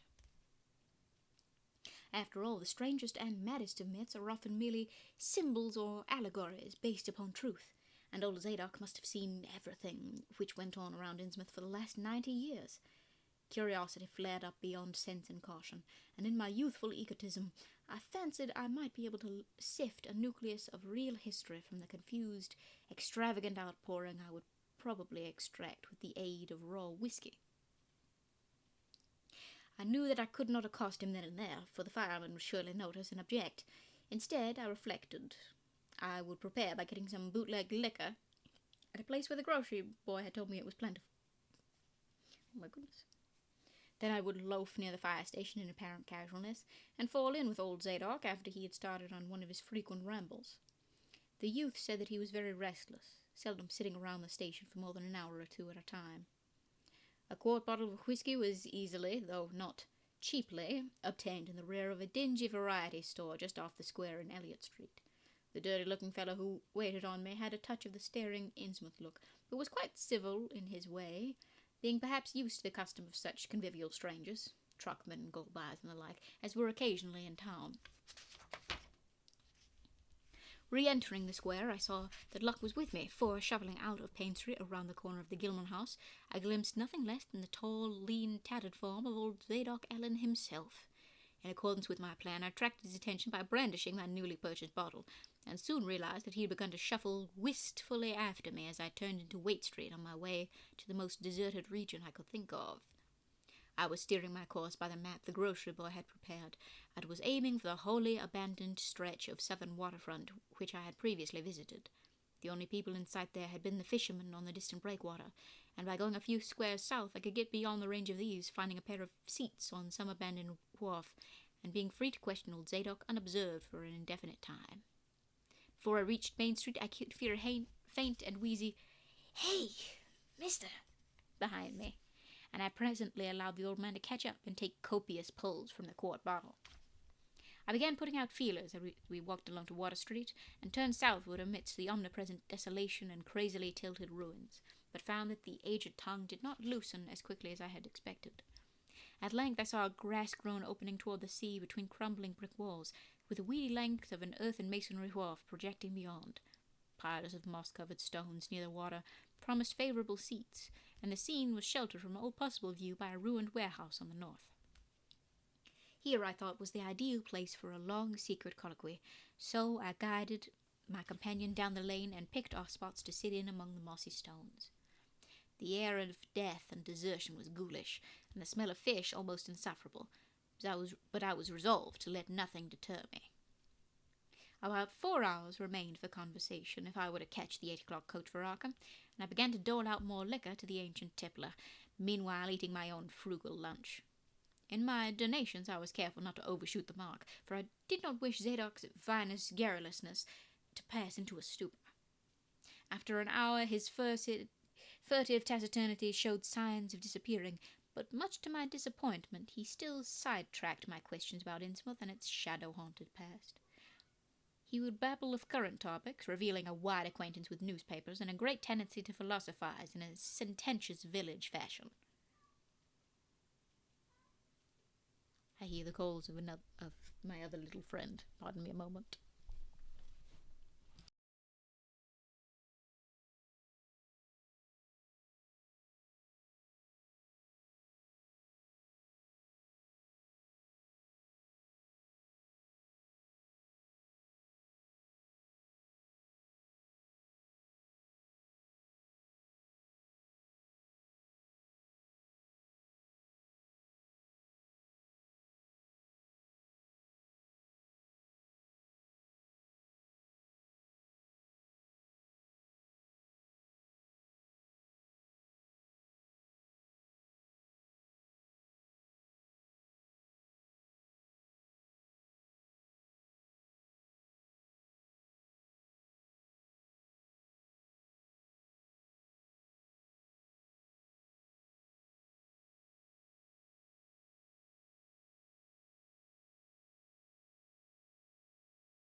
They make such noise, and yet, when I ask them what they want, they tell me nothing. Oh well. Toward the end of the second hour, I feared my quart of whiskey would not be enough to produce results, and was wondering whether I had better leave old Zadok and go back for more. Just then, however, chance made the opening which my question had been unable to make, and the wheezing ancient's ramblings took a turn that caused me to lean forward and listen alertly. My back was toward the fishy-smelling sea, but he was facing it, and something or other had caused his wandering gaze to light upon the low, distant line of Devil Reef, then showing plainly and almost fascinatingly above the waves. The sight seemed to displease him, for he began a series of weak curses which ended in a confidential whisper and a knowing leer. He bent toward me, took hold of my coat lapel, and hissed out some hints that could not be mistaken. There's where it all begun. That cursed place of all wickedness where the deep water starts. Get a hell. Sheer drop down to a bottom no sounding line could touch. Old Captain Obed done it. Him they found out more'n was good for him in the South Sea Islands. Everybody was in a bad way them days. Trade falling off, mills losing business, even the new ones. And the best of our men fell killed to privateering in the War of 1812 or lost with the Elizy brig and the Ranger Snow. Both on 'em Gilman ventures. Obed Marsh, he had 3 ships afloat, Brigantine, Columbia, Brig Hetty, and Bark Summitry Queen. He was the only one as kept on the East Indian Pacific trade through Esdras Martin's barkentine Malay Pride, may have entered as late as 28. There was nobody like Captain Obed, old Lemma Satan. I can mind that him a-telling about foreign parts and calling all the folks stupid for going to Christian meeting and bearing their burdens meek and lowly. Said they'd order get better gods like some of the folks in Yinji's. Gods as 'd bring 'em good fishing in return for their sacrifices and 'd really answer folks' prayers. Matt Elliot, his first mate, talked a lot too, only he was aging folk he was against folks doing any heathen things. Told about an island east of Otaheite, where there was a lot of stone ruins older than anybody knew anything about. Kind of like them on Penape in the Carolines, but with carvings of faces that looked like the big statues on Easter Island. There was a little volcanic island near there too, where they was other ruins with different carvings. Ruins all wore away like they'd been under the sea once, and with pictures of awful monsters all over 'em. Well, sir, Matty says the natives around there had all the fish they could catch, and sported bracelets and armlets and head rigs made out of queer kind of gold and covered with pictures of monsters just like the ones carved of the ruins on the little island. Sort of fish-like frogs or frog-like fishes that was drawn in all kinds of positions like they was human beings. Nobody could get out of them where they got all the stuff, and all the other natives wondered how they managed to find fish in plenty, even when the very next islands had lean pickings. Matty got to wondering too, and so did Captain Obed. Obed, he notices, besides, that lots of the handsome young folks drop out of sight for good from year to year, and that they want many old folks around. Also, he thinks some of the folks looked darn queer, even for the islands. It took Obed to get the truth out of them heathen. I don't know how he done it, but he begun by trading for the gold-like things they wore. Asked them where they come from, and if they could give more, and finally wormed the story out of the old chief, Wallachea, they called him. Nobody but Obed had ever believed the old devil, but the captain could read folks like they was books. Nobody ever believes me now when I tell 'em, but I don't suppose you will, young feller. Though come to look at you kind of have got them sharp reading eyes like Obed had. The old man's whisper grew fainter, and I found myself shuddering at the terrible and sincere portentousness of his intonation, even though I knew his tale could be nothing but drunken fantasy. Well, sir, Obed he learnt that they's things on this earth as most folks never heard about, and wouldn't believe if they did hear. It seems those islanders was sacrificing heaps of their young men and maidens to some kind of god things that lived under the sea, and getting all kinds of favour in return. They met the things on the little islet with the queer ruins, and it seems them awful pictures of fish, frog, monsters was supposed to be pictures of these things. Maybe they was the kind of critters as got all the mermaid stories and such started. They had all kinds of cities on the sea bottom, and this island was heaved up from there. Seems they was some of the things alive in the stone buildings when the islands come up sudden to the surface. That's how the islanders got wind they was down there. Made sign talk as soon as they got over being scared and pieced up a bargain before long. Them things like human sacrifices had 'em ages afore, but lost track of the upper world after a time. What they done to the victims it ain't for me to say, and I guess Obed wasn't none too sharp about asking. But it was all right with the heathens, 'cause they'd been having a hard time and was desperate about everything. They gave a certain number of young folks to the sea things twict every year, May Eve and Halloween, regular as could be. They also give some of the carved knickknacks they made. What the things agreed to give in return was plenty of fish. They drove 'em in from all over the sea, and a few gold-like things now and then.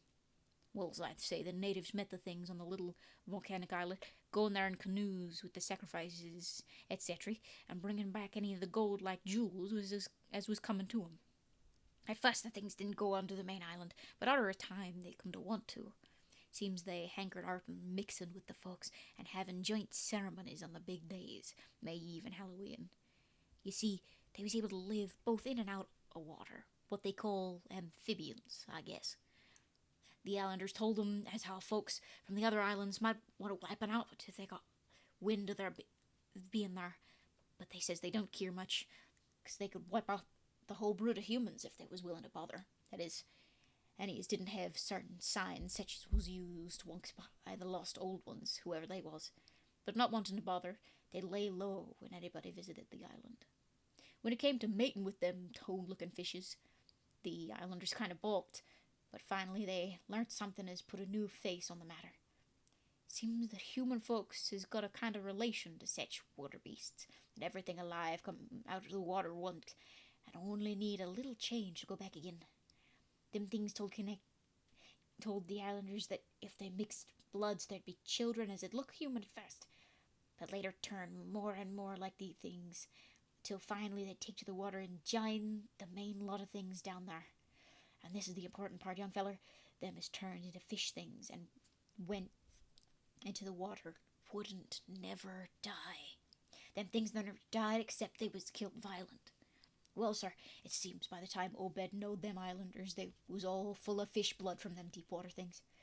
When they got old and begun to show it, they was kept hidden till they felt like taking to the water and quitting the place. Some was more attached than others, and some never did change quite enough to take to the water, but mostly they turned out just the way them things said. Them as was born more like the things changed early, but them as was nearly human sometimes stayed on the island till they was past 70, though they'd usually go down under for trial trips afore that. Folks as had took the water generally come back a good deal to visit, so's a man would often be talking to his own 5 times great-grandfather, who left the dry land a couple of 100 years or so afore. Everybody go out of the idea of dying, except in canoe wars with the other islanders, or as sacrifices to the seagulls down below, or from snake bite or plague or sharp galloping ailments or something before they could take to the water, but simply look forward to a kind of change that won a bit horrible after a while. They thought what they'd got was well worth what they had to give up, and I guess Obed kind of come to think the same himself when he chewed over Wallace's story a bit. Wallace, though, was one of the few as hadn't gotten on the fish blood, being of a royal line that intermarried with royal lines on other islands. Wallace showed Obed a lot of rites and incantations that had to do with the sea things, and let him see some of the folks in the villages had changed a lot from human shape. Somehow or other, though he would never let him see one of the regular things from right out of the water. In the end, he gave him a funny kind of thingamajig made out of lead or something, that he said would bring up the fish things from any place in the water where there might be a nest of them. The idea was to drop it down with the right kind of prayers and such. Wallace allowed as the things were scattered all over the world, so as anybody that looked about could find a nest and bring 'em up if they wanted. Matt, he didn't like this business at all, and wanted Obed should keep away from the island, but the captain was sharp for gain, and found he could get them gold-like things so cheap it'd pay him to make a specialty of 'em. Things went on that way for years, and Obed got enough of that gold-like stuff to make him start the refinery on Waite's old run-down fulling mill. He didn't dast sell the pieces like they was, for folks would be all the time asking questions. All the same, his crews would get a piece and dispose of it now and then, even though they was swore to keep it quiet, and he let his women folks wear some of the pieces, as was more human-like than most. Well, come about 38, when I was 7-year-old, Obed, he found the island people all wiped out between voyages. Seemed the other islanders got wind of what was going on, and had took matters into their own hands. Suppose they must have had, after all them old magic signs as the sea things say was the only things they was afeared of. No telling what any of 'em islanders will chance to get a hold of when the sea bottom throws up some island with ruins older than the deluge. Pious cusses these was. They didn't leave nothing standing on either the main island or the little volcanic islet, except what parts of the ruins was too big to knock down. In some places they was little stones stored about, like charms with something on 'em, like what ye call a swastika nowadays. Probably them was the old one's signs. Folks all wiped out, no trace and no gold-like things, and none of the nearby islanders would breathe a word about the matter, wouldn't even admit there'd ever been any people on that island. We'll brush over the swastika. When I said that Lovecraft was very racist, he was very racist in the 1930s. So one might be generous in the assumption that he perhaps meant the swastika in the old spiritual sense, but I'm afraid that would likely be too generous, and he more meant it in the German sense.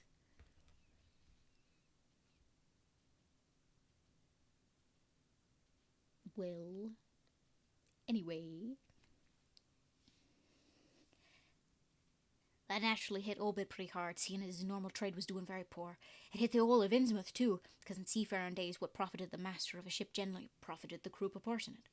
Most of the folks around the town took the hard times kind of sheep-like and resigned, but they was in bad shape because the fishing was petering out and the mills wasn't doing none too well. Then's the time Obed he begun a cursing at the folks for being dull sheep and praying to a Christian heaven as didn't help him none. He told them he'd know the folks as pray to gods that give something you really need, and says if a good bunch of men stand by him, he could maybe get a hold of certain powers that bring plenty of fish and quite a bit of gold. Of course, them as served on the Summitry Queen had seed the island, knowed what he meant, and wan't none too anxious to get close to see things like they'd heard tell on.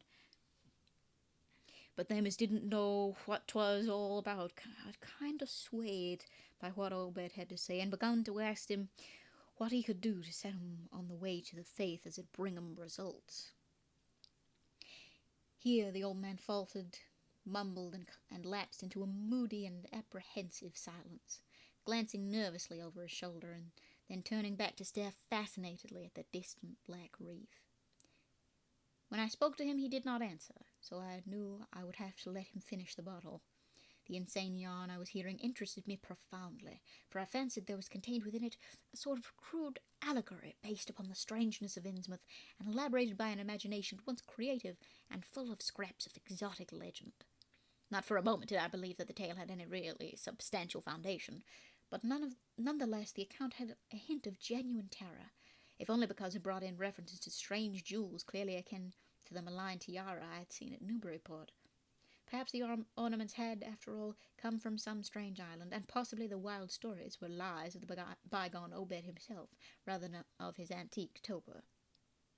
I handed Zadok the bottle, and he drained it to the last drop.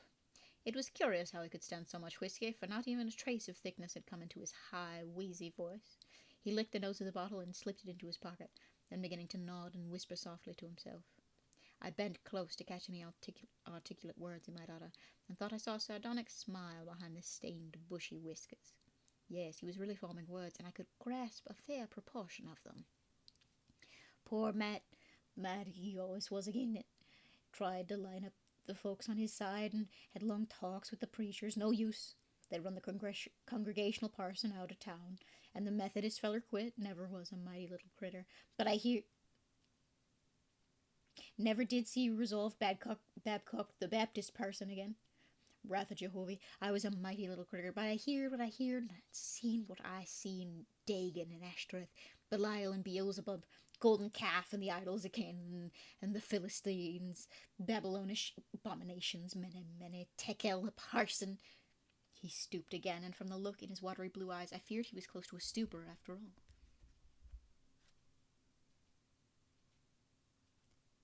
He stopped again, and from the look in his watery blue eyes, I feared he was close to a stupor after all. Pardon me. But when I gently shook his shoulder, he turned on me with astonishing alertness and snapped out some more obscure phrases. Don't believe me, hey? Then just tell me, young feller, when Captain Obed and 20-odd other folks used to row out to Devil Reef in the dead of night and chant things so loud you could hear 'em all over town when the wind was right. Tell me what, hey?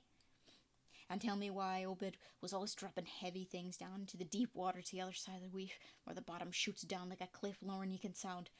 Tell me what he done with that funny-shaped lead thingamajig as well Achaia gave him. Hey, boy! And what did they all howl on May Eve and again the next Halloween? And why the new church parsons, fellers as used to be sailors, wear them queer robes and cover theirselves with them coat-like things, Obed brung, huh?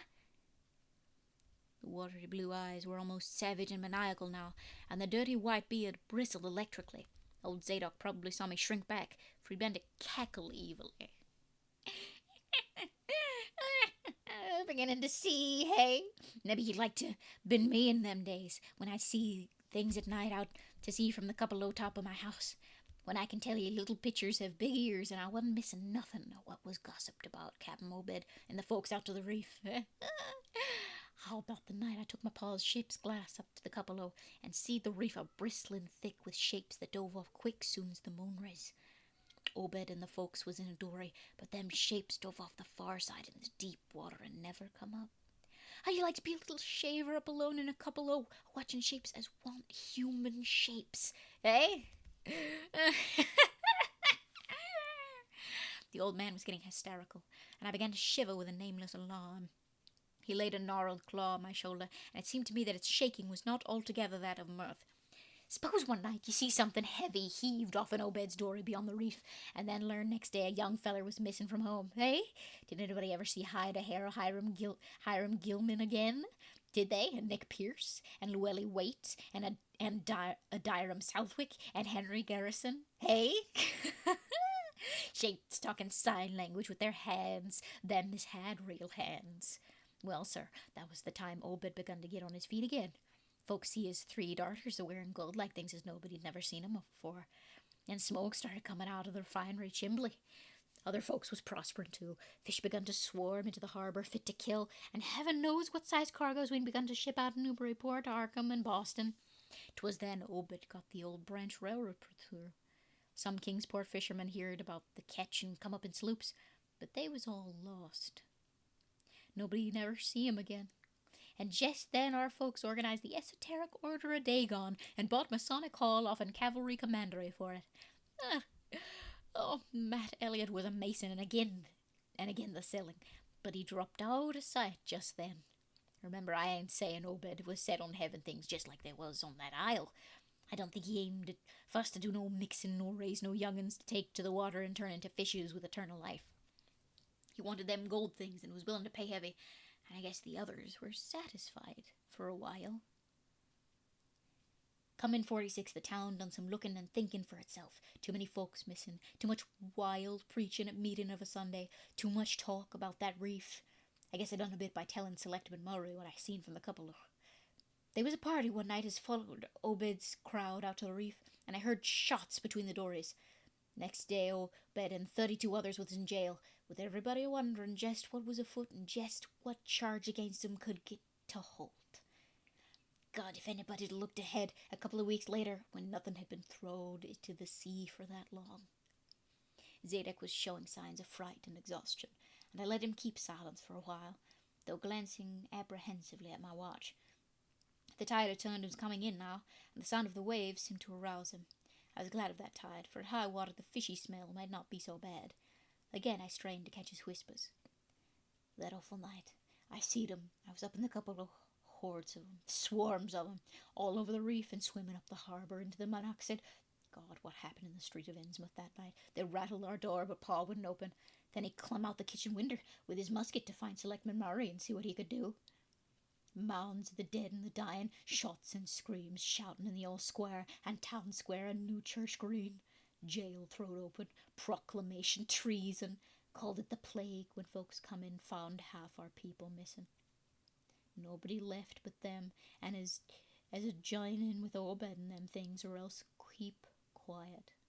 Never heard of my Pa no more. The old man was panting and perspiring profusely. His grip on my shoulder tightened. The old man was panting and perspiring profusely. His grip on my shoulder tightened.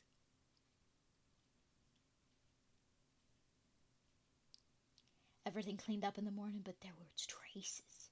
Obed, he kind of takes charge and says, things is going to be changed. Others will worship us with us at meeting time, and certain houses has got to entertain guests. They wanted to mix like they done with the islanders, and he, for one, didn't feel bound to stop 'em. Far gone was Obed, just like a crazy man on the subject. He says they brung us fish and treasure and should have what they hankered arter. Nothing was to be different on the outside, only we was to keep shy of strangers if we knowed what was good for us. We all had to take the oath of Dagon, and later on there was a second and third oaths that some of us took. Them as could help special, I'd get special rewards, gold and such. No use balking, for there was millions of 'em down there. They'd rather not start rising and wiping out mankind, but if they was gave away and forced to, they could do a lot towards just that.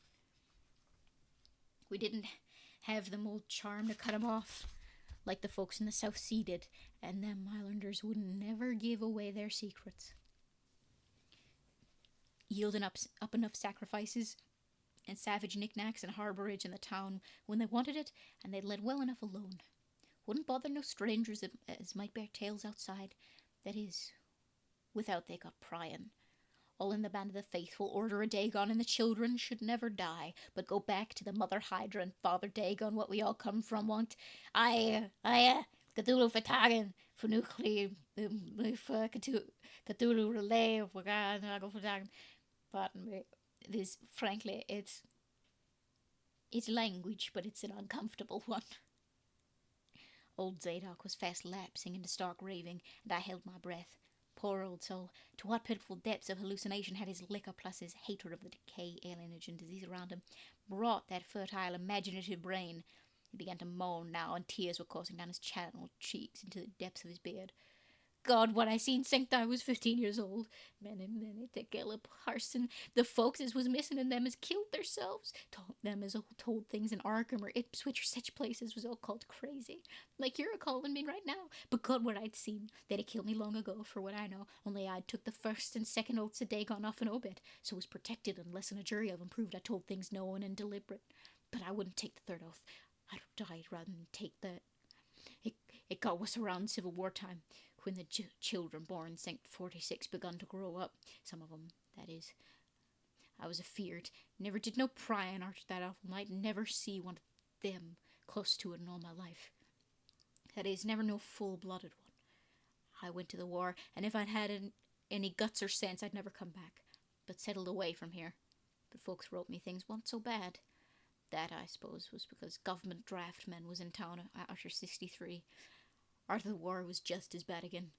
People began to fall off. Mills and shops shut down. Shipping stopped and the harbour choked up. Railroad gave up. But they never stopped swimming in and out of the river from that cursed reef of Satan. And more attic winders of the river got boarded up. And more noises was heard in houses as wasn't supposed to have nobody in 'em. Folks outside have their stories about us. Suppose you've heard plenty on 'em, seeing what questions ye ask. Stories about things they've seed now and then, and about that queer jewelry as still comes in from somewheres and it ain't quite all melted up, but nothing never gets definite. Nobody'll believe nothing. They call them gold-like things pirate loot and allow the Innsmouth folks as foreign blood or as distempered or something. Besides, them that lives here shoo off as many strangers as they can and encourage the rest not to get very curious, especially around night time. Beasts balk at the critters, horses and mules. But when they got autos, that was all right. In 46, Captain Obed took a second wife that nobody in the town never see. Some says he didn't want to, but was made to by them as he'd called in. Had 3 children by her. 2 has disappeared young, but one gal has looked like anybody else and was educated in Europe. Obed finally got her married off by a trick to an Arkham feller as didn't suspect nothing. But nobody outside'll have nothing to do with the Innsbruck folks now. Barnabas Marsh that runs refinery now is Obed's grandson by his first wife. Son of Onesiphorus, his eldest son. But his mother was another of them that wasn't never seed outdoors. Right now Barnabas is about changed. Can't shut his eyes no more and is all out of shape. They say he still wears clothes, but he'll take to the water soon. Maybe he's tried it already. They do sometimes go down for little spells before they go for good. And been seed about up in public for nigh on 10 year. Dunno how his poor wife can feel. She come from Ipswich, and they nigh lynched Barnabas when he courted her 50-odd years ago. Obed, he died in 78, and all the next generation is gone now. The first wife's children dead, and the rest, God knows. The sound of the incoming tide was now very insistent, and little by little it seemed to change the old man's mood from maudlin tearfulness to watchful fear. He would pause now and then to renew those nervous glances over his shoulder or out toward the reef, and despite the wild absurdity of his tale, I could not help beginning to share his vague apprehensiveness. Zadok now grew shriller and seemed to be trying to whip up his courage with louder speech. "Hey, you, why don't you say something? How'd you like to be living in a town like this, with everything a-rotten and a-dying and boarded-up monsters crawling and bleating and barking and hopping around in black cellars and attics every way you turn? Hey? How'd you like to hear the howling night after night from the churches and order a Dagon hall and know what's doing part of the howling? How'd you like to hear what comes from that awful reef every May Eve in Holomus? Hey? Think the old man's crazy, eh? Well, sir, let me tell ye that ain't the worst." Zadok was really screaming now, and the mad frenzy of his voice disturbed me more than I care to own. "Curse you, don't! That set is staring at me with them eyes. I tell Obed Marsh he's in hell, and he's got to stay there. in hell, I says. Can't get me. I ain't done nothing nor told nobody nothing. Oh, you young feller. Well, even if I ain't told nobody nothing yet, I'm a going to now. You just sit still and listen to me, boy. This is what I ain't never told nobody. I says I didn't do no prying after that night, but I found things out just the same. You want to know what the real horror is, hey? Well, it's this. It ain't what them fish devils has done, but what they're a-going to do. They're bringing things up out where they come from into the town. Been doing it for years and slacking up lately. Them houses north of the river betwixt Water and Main Streets is full of 'em. And them devils and what they brung. And when they get ready, I say when they get ready, ever hear tell of a shug-off? Hey, do you hear me? I tell ye, I know what them things be. I seen 'em one night when... The hideous suddenness and inhuman frightfulness of the old man's shriek almost made me faint. His eyes, looking past me towards the malodorous sea, were positively starting from his head, while his face was a mask of fear worthy of Greek tragedy. His bony claw dug monstrously into my shoulder, and he made no motion as I turned my head to look at whatever he had glimpsed. There was nothing that I could see, only the incoming tide, with perhaps one set of ripples more local than the long-flung line of breakers. But now Zadok was shaking me, and I turned back to watch the melting of that fear-frozen face into a chaos of twitching eyelids and mumbling gums. Presently his voice came back, albeit as a trembling whisper. Get out of here. Get out of here. They seen us. Get out for your life. Don't wait for nothing. They know now. Run for it quick. Out of this town. Another heavy wave dashed against the loosening masonry of the bygone wharf, and changed the man's ancient whisper to another inhuman and blood-curdling scream. Before I could recover my scattered wits, he had relaxed his clutch on my shoulder and dashed wildly inland toward the street, reeling northward around the ruined warehouse wall. I glanced back at the sea, but there was nothing there, and when I reached Water Street and looked along it toward the north, there was no remaining trace of Zadok Allen. I can hardly describe the mood in which I was left by this harrowing episode, an episode at once mad and pitiful, grotesque and terrifying. The grocery boy had prepared me for it, yet the reality left me none the less bewildered and disturbed. Puerile though the story was, old Zadok's insane earnestness and horror had communicated to me a mounting unrest, which joined with my earlier sense of loathing for the town and its blight of intangible shadow. Later I might sift the tale and extract some nucleus of historic allegory. Just now I wished to put it out of my head. The hour had grown perilously late. My watch said 7:15, and the Arkham bus left Town Square at 8, so I tried to give my thoughts as neutral and practical a cast as possible, meanwhile walking rapidly through the deserted streets of gaping roofs and leaning houses toward the hotel where I had checked my valise and would find my bus. Though the golden light of late afternoon gave the ancient roofs and decrepit chimneys an air of mystic loveliness and peace, I could not help glancing over my shoulder now and then.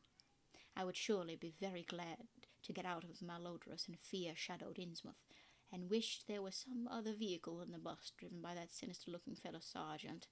Yet I did not hurry too precipitately, for there were architectural details worth viewing at every silent corner, and I could easily, I calculated, cover the necessary distance in a half-hour. Studying the grocery youth's map, and seeking a route I had not traversed before, I chose Marsh Street instead of State for my approach to Town Square. Near the corner of Fall Street I began to see scattered groups of furtive whisperers, and when I finally reached the square I saw that almost all the loiterers were congregated around the door of the Gilman house. It seemed as if many bulging, watery, unwinking eyes looked oddly at me as I claimed my valise in the hobby, and I hoped that none of these unpleasant creatures would be my fellow passengers on the coach. The bus, rather early, rattled in with 3 passengers somewhat before 8, and an evil-looking fellow on the sidewalk muttered a few indistinguishable words to the driver. Sergeant threw out a mail-bag and a roll of newspapers, and entered the hotel, while the passengers, the same men whom I had seen arriving in Newburyport that morning, shambled to the sidewalk and exchanged some faint guttural words with a loafer in a language I could have sworn was not English.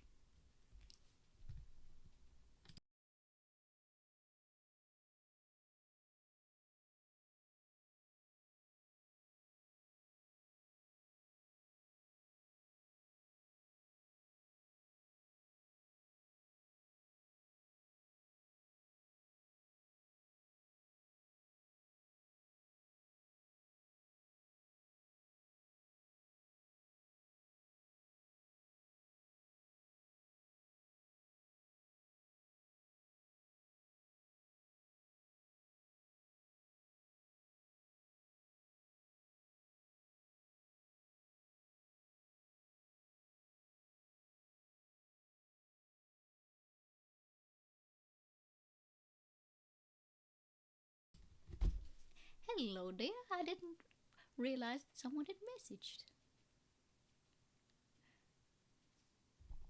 I hope you're enjoying the story, appropriately spooky for evening, if evening it is wherever you are.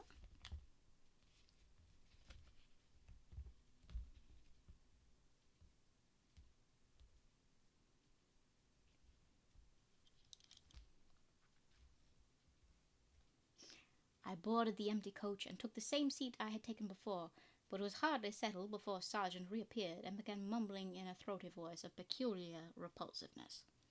I was, it appeared, in very bad luck. There had been something wrong with the engine, despite the excellent time made from Newburyport, and the bus could not complete the journey to Arkham. No, it could not possibly be repaired that night. Nor was there any way of getting transportation out of Innsmouth either to Arkham or elsewhere. Sergeant was sorry, but I would have to stop over at the Gilman.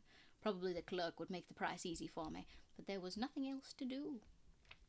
Almost dazed by this sudden obstacle, and violently dreading the fall of night in this decaying and half-unlighted town, I left the bus and re-entered the hotel lobby, where the sullen, queer-looking night clerk told me I could have room 428 on next the top floor, large but without running water, for $1.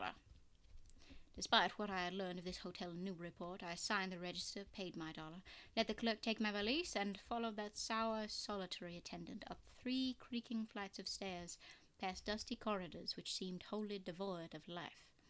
My room, a dismal rear one, with 2 windows and bare, cheap furnishings, overlooked a dingy courtyard, otherwise hemmed in by low, deserted brick blocks, and commanded a view of decrepit, westward-stretching roofs with the marshy countryside beyond. At the end of the corridor was a bathroom, a discouraging relic with ancient marble bowl, tin tub, faint electric light, and musty wooden paneling around all the plumbing fixtures. It being still daylight, I descended to the square and looked around for a dinner of some sort, noticing as I did so the strange glances I received from the unwholesome loafers. Since the grocery was closed, I was forced to patronize the restaurant I had shunned before, a stooped, narrow-headed man with staring, unwinking eyes, and a flat-nosed wench with unbelievably thick, clumsy hands being in attendance. The service was all of the counter type, and it relieved me to find that much was evidently served from cans and packages. A bowl of vegetable soup with crackers was enough for me, and I soon headed back for my cheerless room at the Gilman, getting an evening paper and a fly-specked magazine from the evil-visaged clerk at the rickety stand beside his desk. As twilight deepened, I turned on the one feeble electric bulb of the cheap iron-framed bed, and tried as best I could to continue the reading I had begun. I felt it advisable to keep my mind wholesomely occupied, for it would not do to brood over the abnormalities of this ancient, blight-shadowed town while I was still within its borders. The insane yarn I had heard from the aged drunkard did not promise very pleasant dreams, and I felt I must keep the image of his wild, watery eyes as far as possible from my imagination.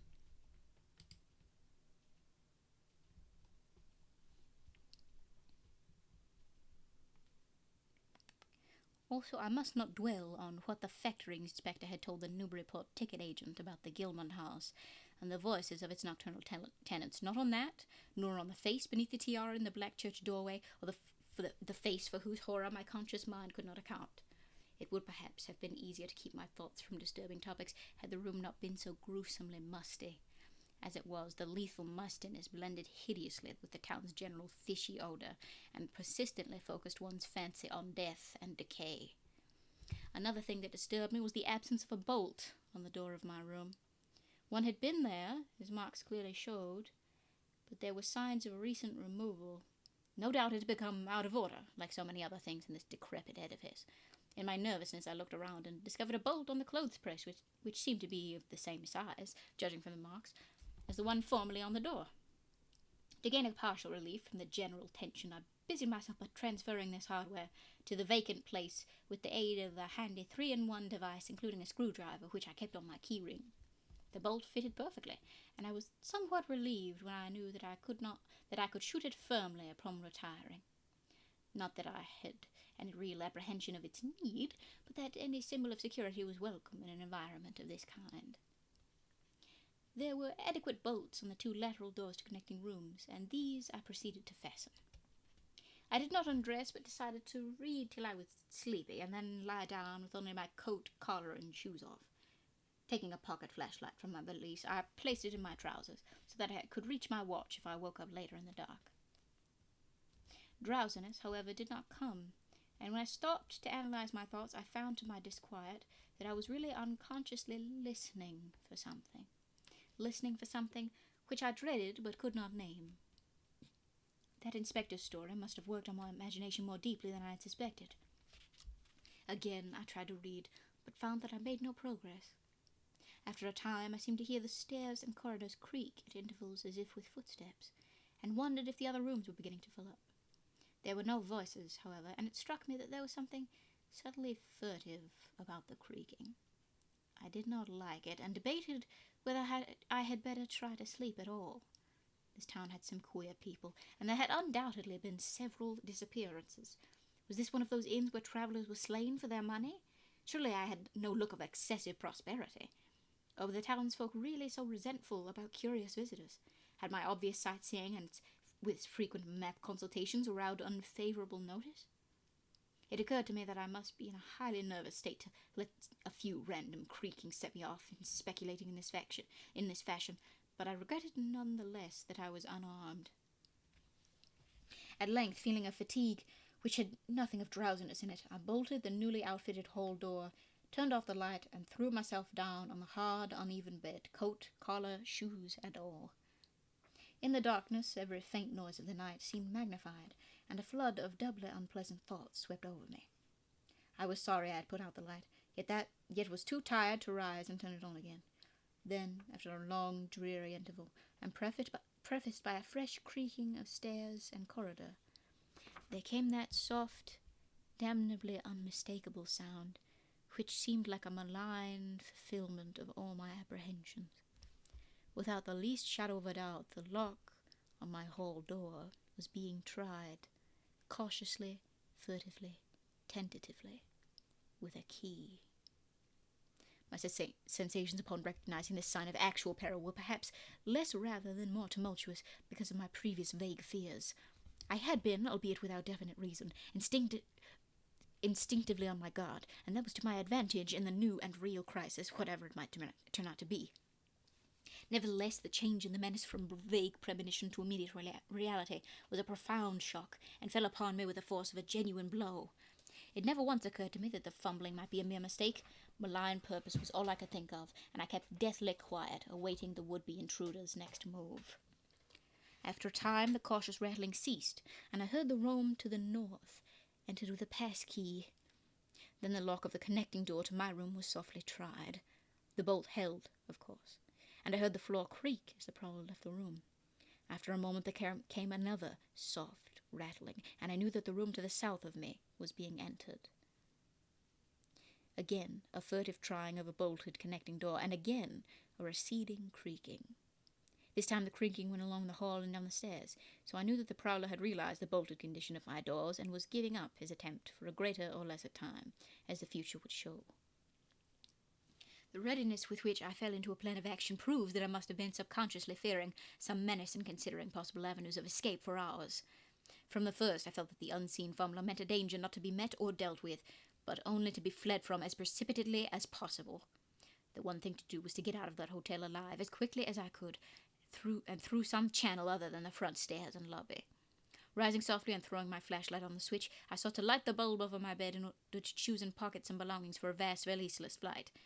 Nothing, however, happened, and I saw that the power had been cut off. Clearly some cryptic, evil movement was afoot on a large scale. Just what, I could not say. As I stood pondering with my hand on the now useless switch, I heard a muffled creaking on the floor below, and thought I could barely distinguish voices in conversation. A moment later I felt less sure that the deeper sounds were voices, since the apparent hoarse barkings and loose-syllabled croakings bore so little resemblance to recognized human speech. Then I thought with renewed force of what the factory inspector had heard in the night in this mouldering and pestilential building.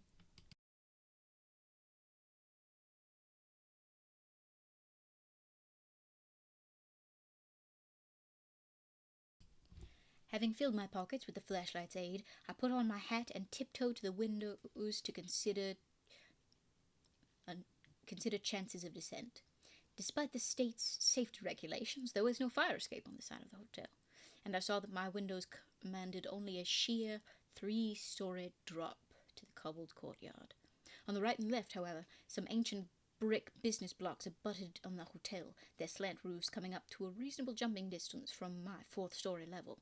To reach either of these lines of buildings, I would have to be in a room 2 doors from my own, in one case on the north and in the other case on the south, and my mind instantly set to work calculating what chances I had of making the transfer.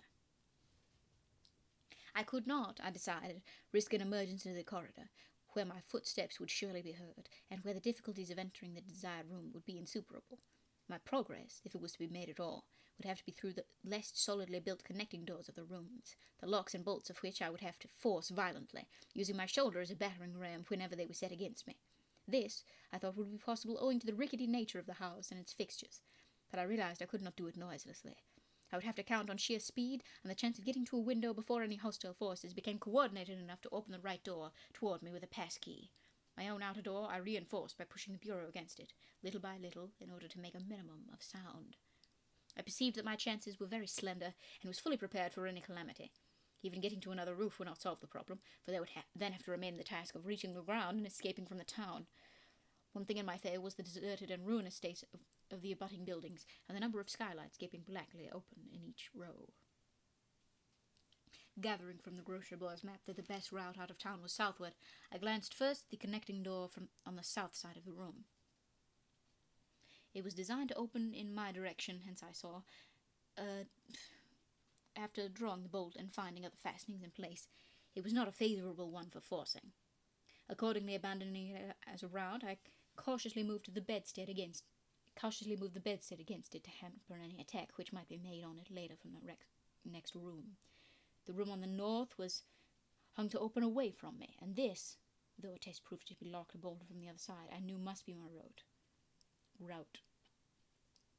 If I could gain the roofs of the building in Payne Street and descend successfully to the ground level, I might perhaps dart through the courtyard and the adjacent or opposite buildings to Washington or Bates, or else emerge in Payne and edge southward into Washington.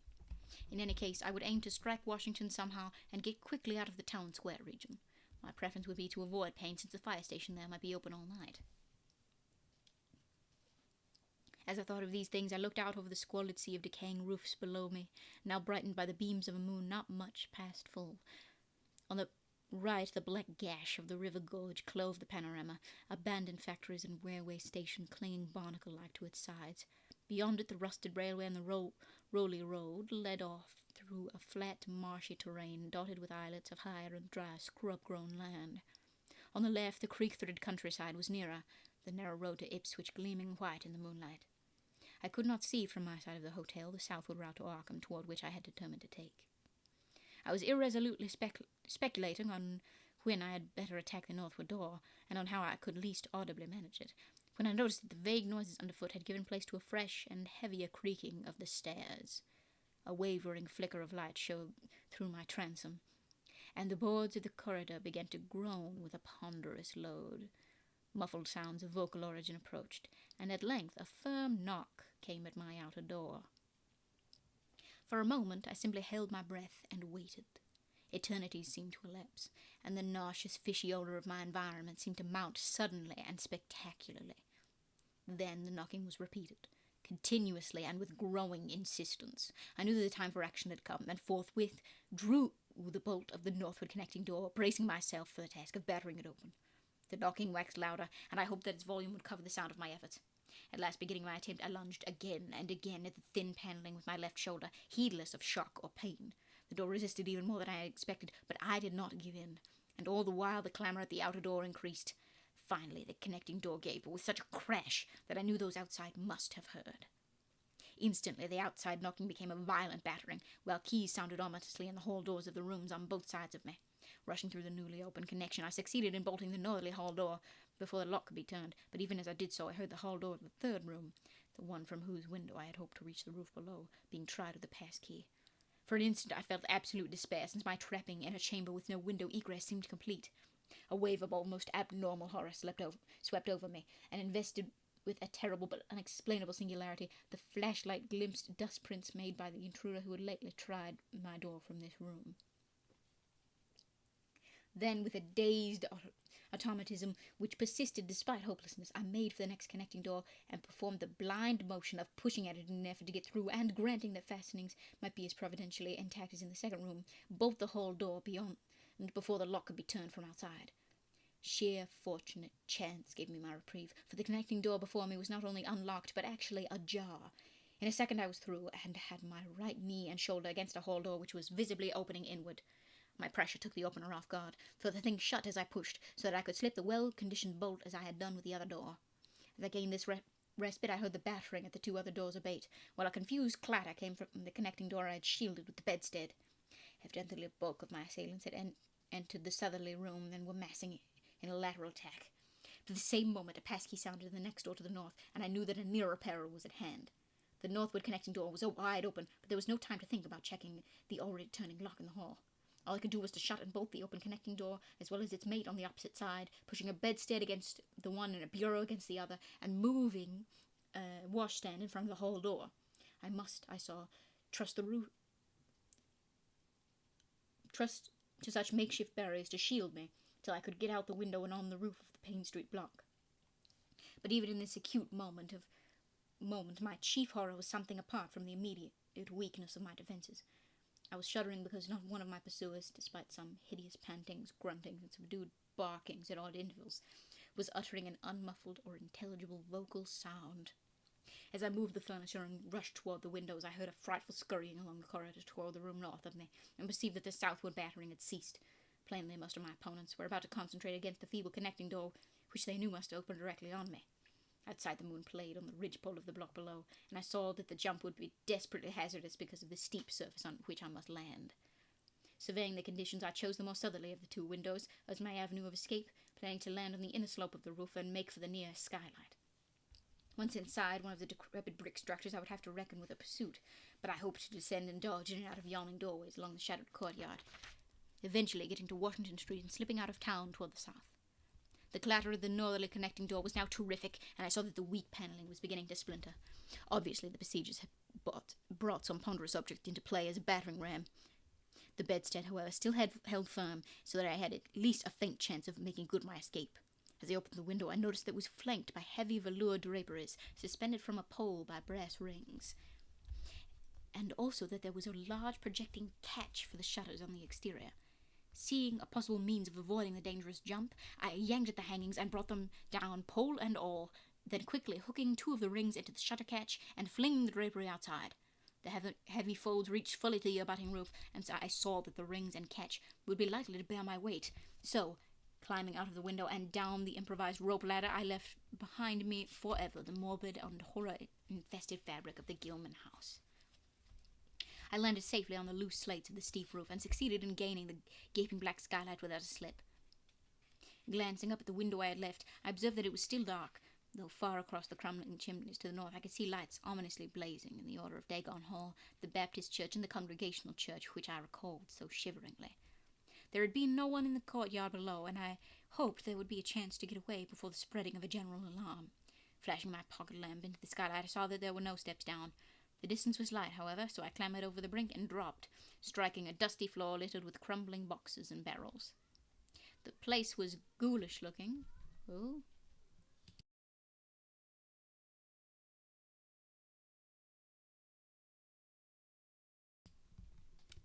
Anyway.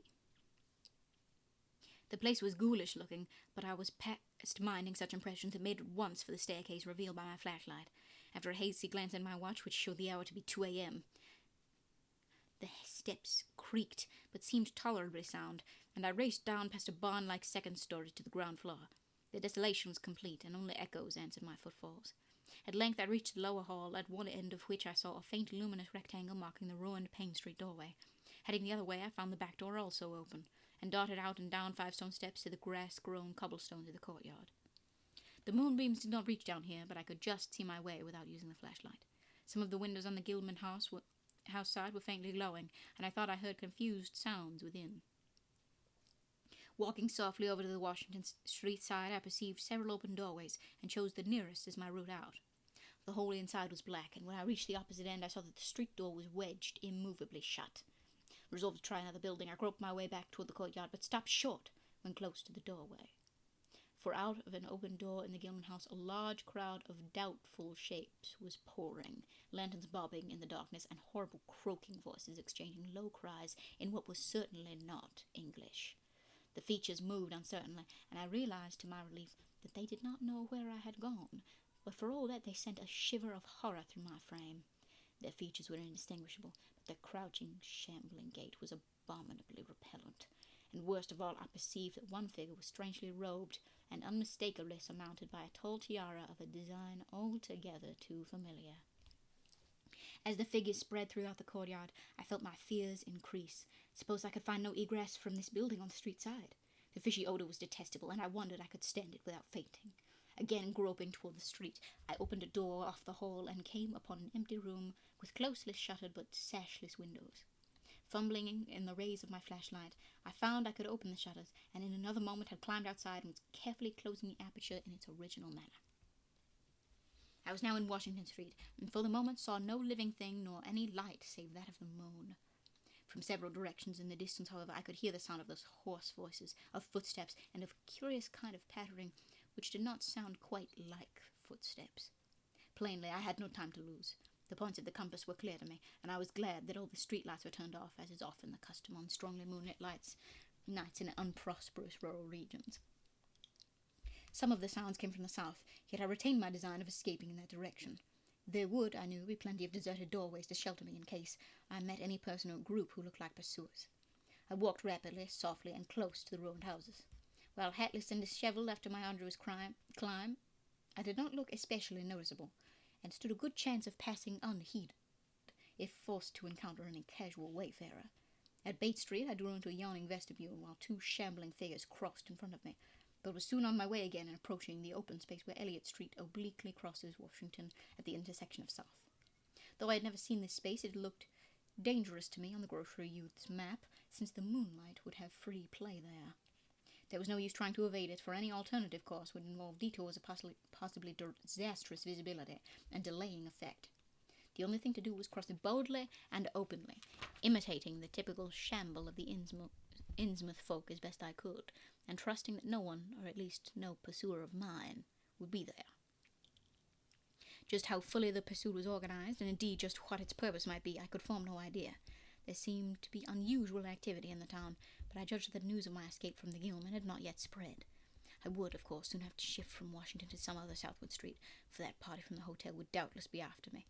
I must have left dust prints in that last old building, revealing how I had gained the street. The open space was, as I had expected, strongly moonlit, and I saw the remains of a park-like, iron-railed green in its centre. Fortunately, no one was about, though a curious sort of buzz or roar seemed to be increasing in the direction of Town Square. South Street was very wide, leading directly down a slight declivity to the waterfront and commanding a long view out at sea, and I hoped that no one would be glancing up it from afar as I crossed in the bright moonlight. My progress was unimpeded, and no fresh sound arose to hint that I had been spied. Glancing about me, I involuntarily let my pace slacken for a second to take in the sight of the sea, gorgeous in the burning moonlight at the street's end. Far out beyond the breakwater was the dim, dark line of Devil Reef, and as I glimpsed it, I could not help thinking of all the hideous legends I had heard in the last 34 hours, legends which portrayed this ragged rock as a veritable gateway to realms of unfathomed horror and inconceivable abnormality. Then, without warning, I saw the intermittent flashes of light on the distant reef.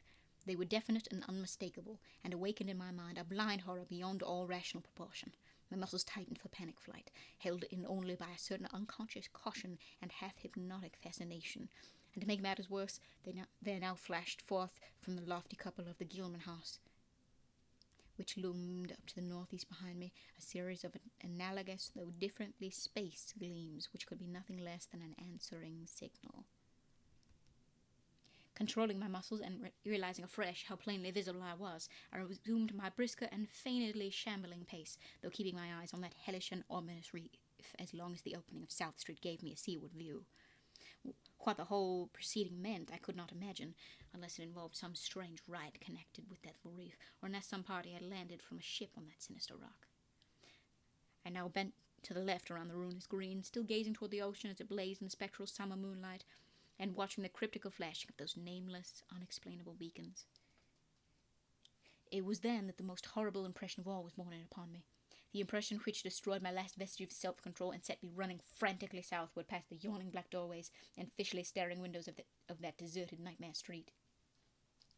For at a closer glance, I saw that the moonlit waters between the reef and the shore were far from empty. They were alive with a teeming horde of shapes swimming inward toward the town, and even at my vast distance and in my single moment of perception, I could tell that the bobbing heads and flailing arms were alien and aberrant in a way scarcely to be expressed or consciously formulated. My frantic running ceased before I had covered a block, for at my left I began to hear something like the hue and cry of organized pursuit. There were footsteps and guttural sounds, and a rattling motor wheezed south along Federal Street.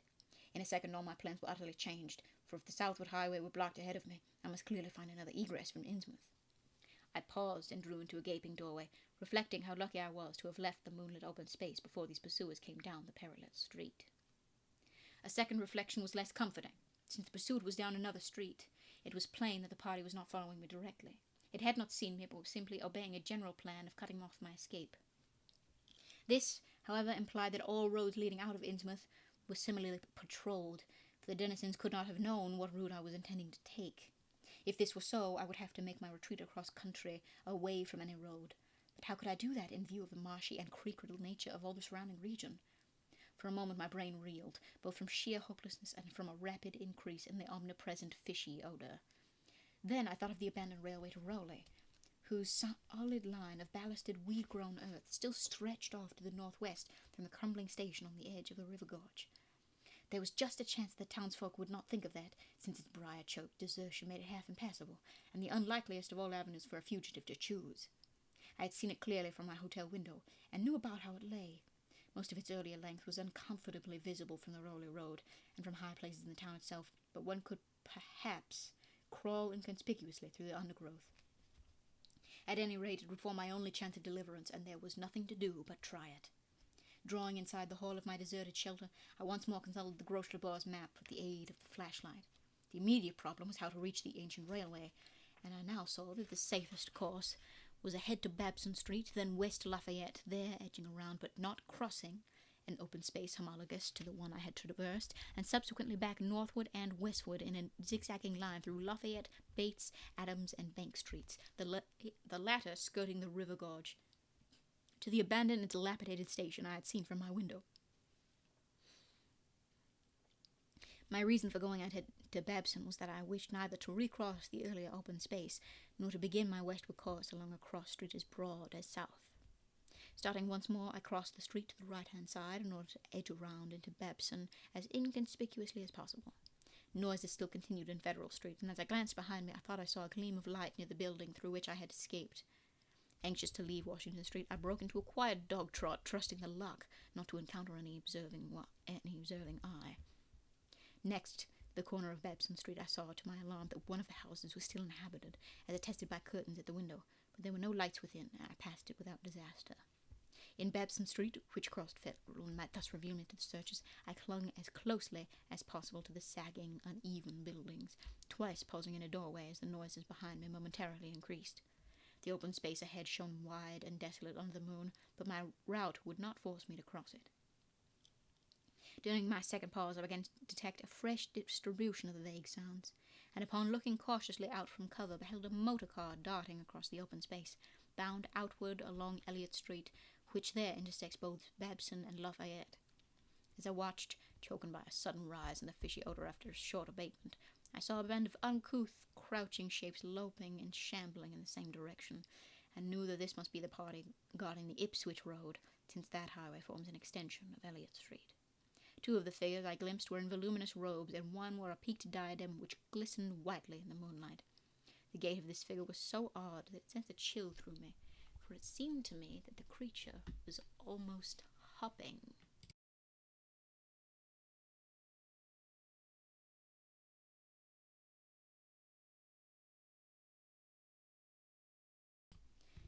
When the last of the band was out of sight, I resumed my progress, darting around the corner into Lafayette Street and crossing Elliott very hurriedly, lest stragglers of the party be still advancing along that thoroughfare.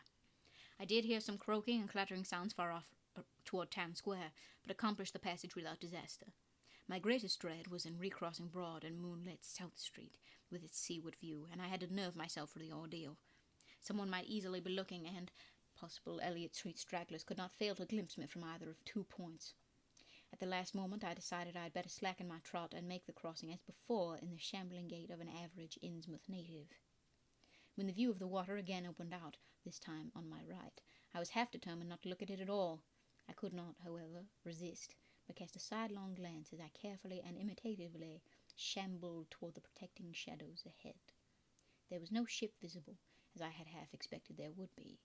Instead, the first thing which caught my eye was a small rowboat pulling in toward the abandoned wharves and laden with some bulky tarpaulin-covered object.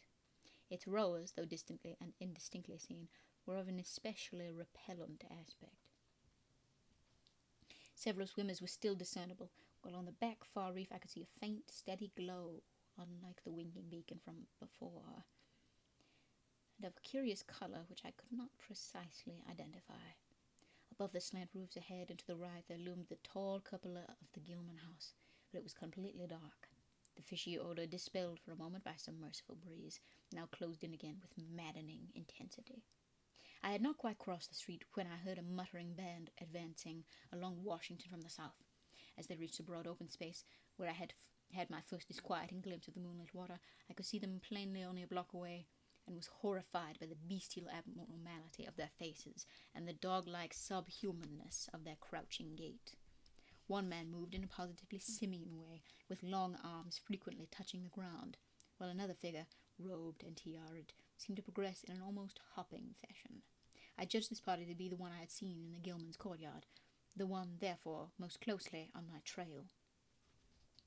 As some of the figures turned to look in my direction, I was transfixed with fright, yet managed to preserve the casual, shambling gait I had assumed.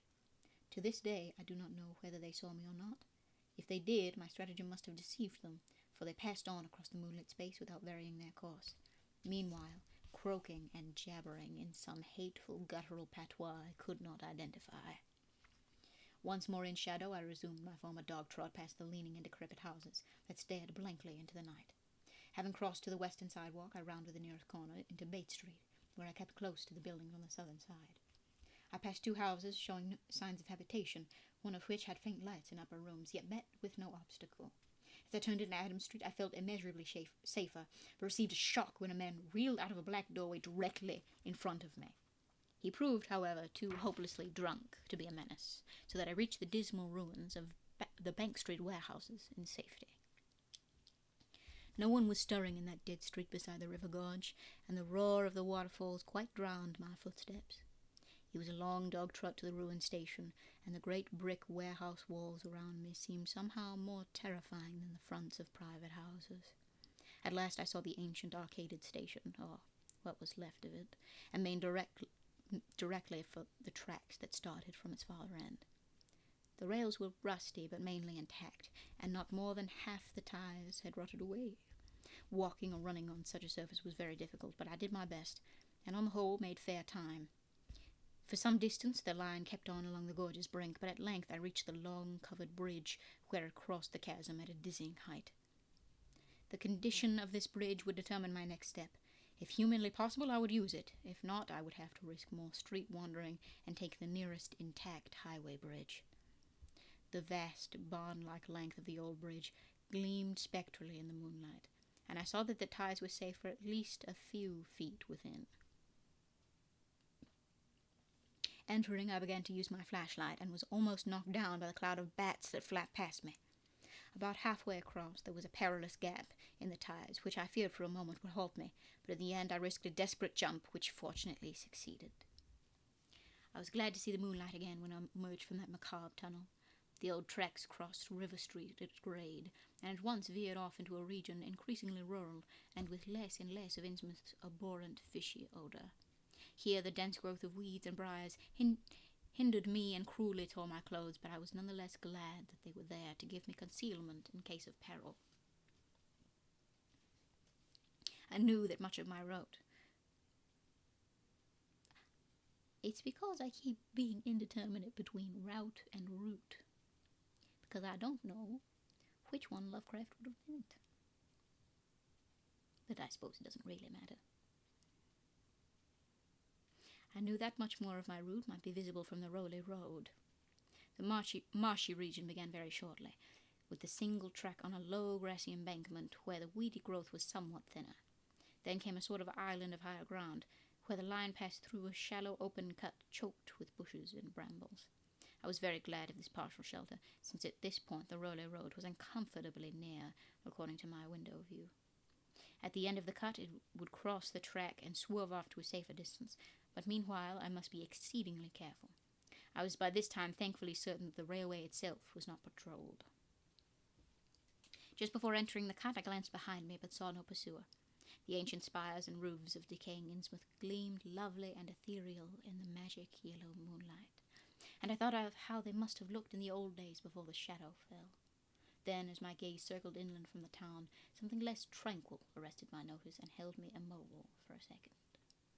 What I saw, or fancied I saw, was a disturbing suggestion of undulant motion far to the south, a suggestion which made me conclude that a very large horde must be pouring out of the city along the level Ipswich Road. The distance was great, and I could distinguish nothing in detail, but I did not at all like the look of that moving column.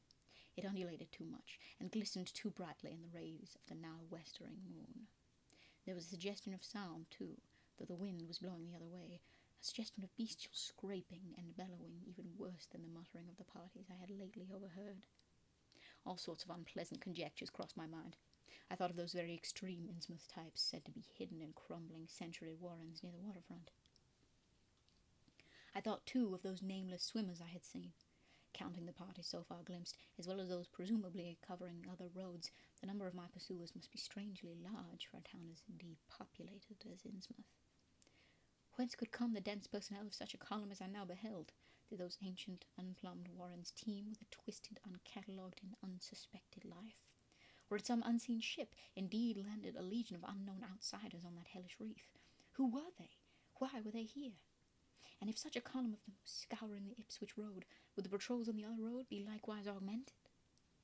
I had entered the brush-grown cut, and was struggling along at a very slow pace, when that damnable fishy odour again waxed dominant. Had the wind suddenly changed eastward, so that it blew in from the sea and over the town? It must have, I concluded, since I now began to hear shocking guttural murmurs from that hitherto silent direction. There was another sound now, a kind of wholesale colossal flopping, or pattering, which somehow called up images of the most detestable sort. It made me think illogically of that unpleasantly undulating column on the far-off Ipswich Road. And then both stench and sounds grew stronger, so that I paused, shivering and grateful for the cut's protection. It was here, I recalled, that the Rowley Road drew so close to the old railway before crossing westward and diverging. Something was coming along that road, and I must lie low till its passage and vanishment in the distance. Thank heaven these creatures employed no dogs for tracking, though perhaps that would have been impossible amidst the omnipresent regional odour. Crouched in the bushes of that sandy cleft, I felt reasonably safe, even though I knew the searchers would have to cross the track in front of me, not much more than 100 yards away. I would be able to see them, but they could not, except by a malign miracle, see me. All at once I began dreading to look at them as they passed. I saw the close moonlit space where they would surge by, and had curious thoughts about the irredeemable pollution of that space. They would perhaps be the worst of the all Innsmouth types, something one would not care to remember. The stench waxed overpowering, and the noises swelled to a bestial babble of croaking, baying, and barking, without the least suggestion of human speech. Were these indeed the voices of my pursuers? Did they have dogs after all? So far I had seen none of the lower animals in Innsmouth. That flopping and pattering was monstrous. I could not look upon the degenerate creatures responsible for it. I would keep my eyes shut till the sounds receded toward the west. The horde was very close now, the air foul with their hoarse snarlings, and the ground almost shaking with their alien-rhythmed footfalls. My breath nearly ceased to come, and I put every ounce of willpower into the task of holding my eyelids down. I am not even yet willing to say whether what followed was a hideous actuality or only a nightmare hallucination. The later action of the government, after my frantic appeals, would tend to confirm it as a monstrous truth. But could not an hallucination have been repeated under the quasi-hypnotic spell of that ancient, haunted, and shadowed town? Such places have strange properties, and the legacy of insane legend might well have acted on more than one human imagination amidst those dead, stench-cursed streets and huddles of rotting roofs and crumbling steeples. It is not possible that the germ of an actual contagious madness lurks in the depths of that shadow of Innsmouth. Who can be sure of reality after hearing things like the tale of old Zadok Allen? The government men never found poor Zadok, and have no conjectures to make as to what became of him. Where does madness leave off and reality begin? Is it possible that even my latest fear is sheer delusion? But I must try to tell what I thought I saw that night under the mocking yellow moon. Saw surging and hopping down the rolly road in plain sight in front of me as I crouched among the wild brambles of that desolate railway cut. Of course, my resolution to keep my eyes shut had failed. It was foredoomed to failure, for who could crouch blindly while a legion of croaking, baying entities of unknown source flopped noisomely past, scarcely more than 100 yards away? I thought I was prepared for the worst, and I really ought to have been prepared, considering what I had seen before. My other pursuers had been accursedly abnormal, so I should not have been ready. Should I not have been ready to face a strengthening of the abnormal element, to look upon forms in which there was no mixture of the normal at all? I did not open my eyes until the raucous clamour came loudly from a point obviously straight ahead. Then I knew that a long section of them must be plainly in sight, where the sides of the cut flattened out and the road crossed the track. And I could no longer keep myself from sampling whatever horror that leering yellow moon might have to show. It was the end, for whatever remains to me of life on the surface of this earth, of every vestige of mental peace and confidence in the integrity of nature and of the human mind. Nothing that I could have imagined, nothing even that I could have gathered had I credited old Zadok's crazy tale in the most literal way, would be in any way comparable to the demonic, blasphemous reality that I saw, or believe I saw. I have tried to hint what it was in order to postpone the horror of writing it down boldly. Can it be possible that this planet has actually spawned such things? That human eyes have truly seen as objective flesh what man has hitherto known only in febrile fantasy and tenuous legend? And yet I saw them in limitless stream, flopping, hopping, croaking, bleating, surging inhumanely through the spectral moonlight in a grotesque, malignant saraband of fantastic nightmare. And some of them had tall tiaras of that nameless, whitish gold metal, and some were strangely robed, and one who led the way was clad in a ghoulishly humped black coat and striped trousers, and had a man's felt hat perched on the shapeless thing that answered for a head. I think their predominant colour was a greyish green, though they had white bellies. They were mostly shiny and slippery, but the ridges of their backs were scaly. Their forms vaguely suggested the anthropoid, while their heads were the heads of fish with prodigious bulging eyes that never closed. At the sides of their necks were palpitating gills, and their long paws were webbed. They hopped irregularly, sometimes on 2 legs and sometimes on 4. I was somehow glad that they had no more than 4 limbs. Their croaking, baying voices, clearly used for articulate speech, held all the dark shades of expression which their staring faces lacked. But for all of their monstrousness, they were not unfamiliar to me. I knew too well what they must be, for was not the memory of that evil tiara at Newburyport still fresh? They were the blasphemous fish frogs of the nameless design, living and horrible, and as I saw them I knew also of what had that humped tiaraed priest in the black church basement had so fearsomely reminded me. Their number was past guessing. It seemed to me that there were limitless swarms of them, and certainly my momentary glimpse could have shown only the least fraction. In another instant everything was blotted out by a merciful fit of fainting, the first I had ever had.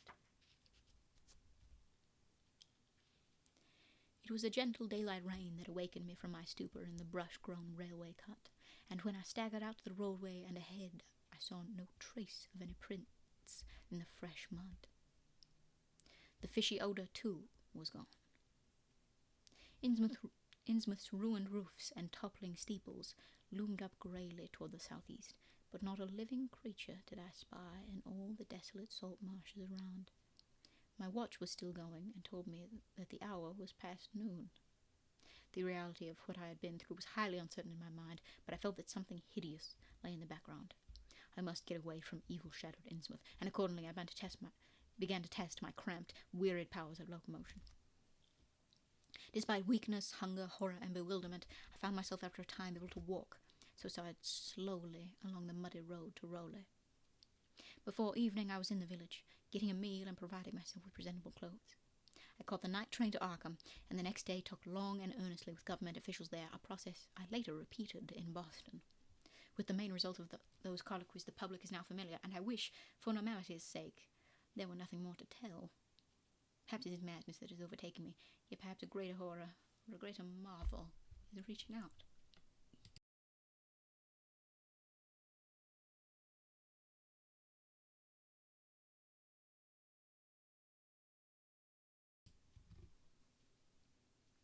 As may well be imagined, I gave up most of the fore-planned features of the rest of my tour, the scenic, architectural, and antiquarian diversions on which I had counted so heavily, nor did I dare look for that piece of strange jewellery said to be in the Miskatonic University Museum. I did, however, improve my stay in Arkham by collecting some genealogical notes I had long wished to possess. Very rough and hasty data, it is true, but capable of good use later on when I might have time to collate and codify them. The curator of the Historical Society there, Mr. E. Lapham Peabody, was very courteous about assisting me, and expressed unusual interest when I told him I was a grandson of Eliza Orne of Arkham, who was born in 1867 and had married James Williamson of Ohio at the age of 17. It seemed that a maternal uncle of mine had been there many years before, on a quest much like my own, and that my grandmother's family was a topic of some local curiosity. There had, Mr. Peabody said, been considerable discussion about the marriage of her father, Benjamin Orne, just after the Civil War, since the ancestry of the bride was peculiarly puzzling. That bride was understood to have been an orphaned Marsh of New Hampshire, a cousin of the Essex County Marshes, but her education had been in France, and she knew very little of her family.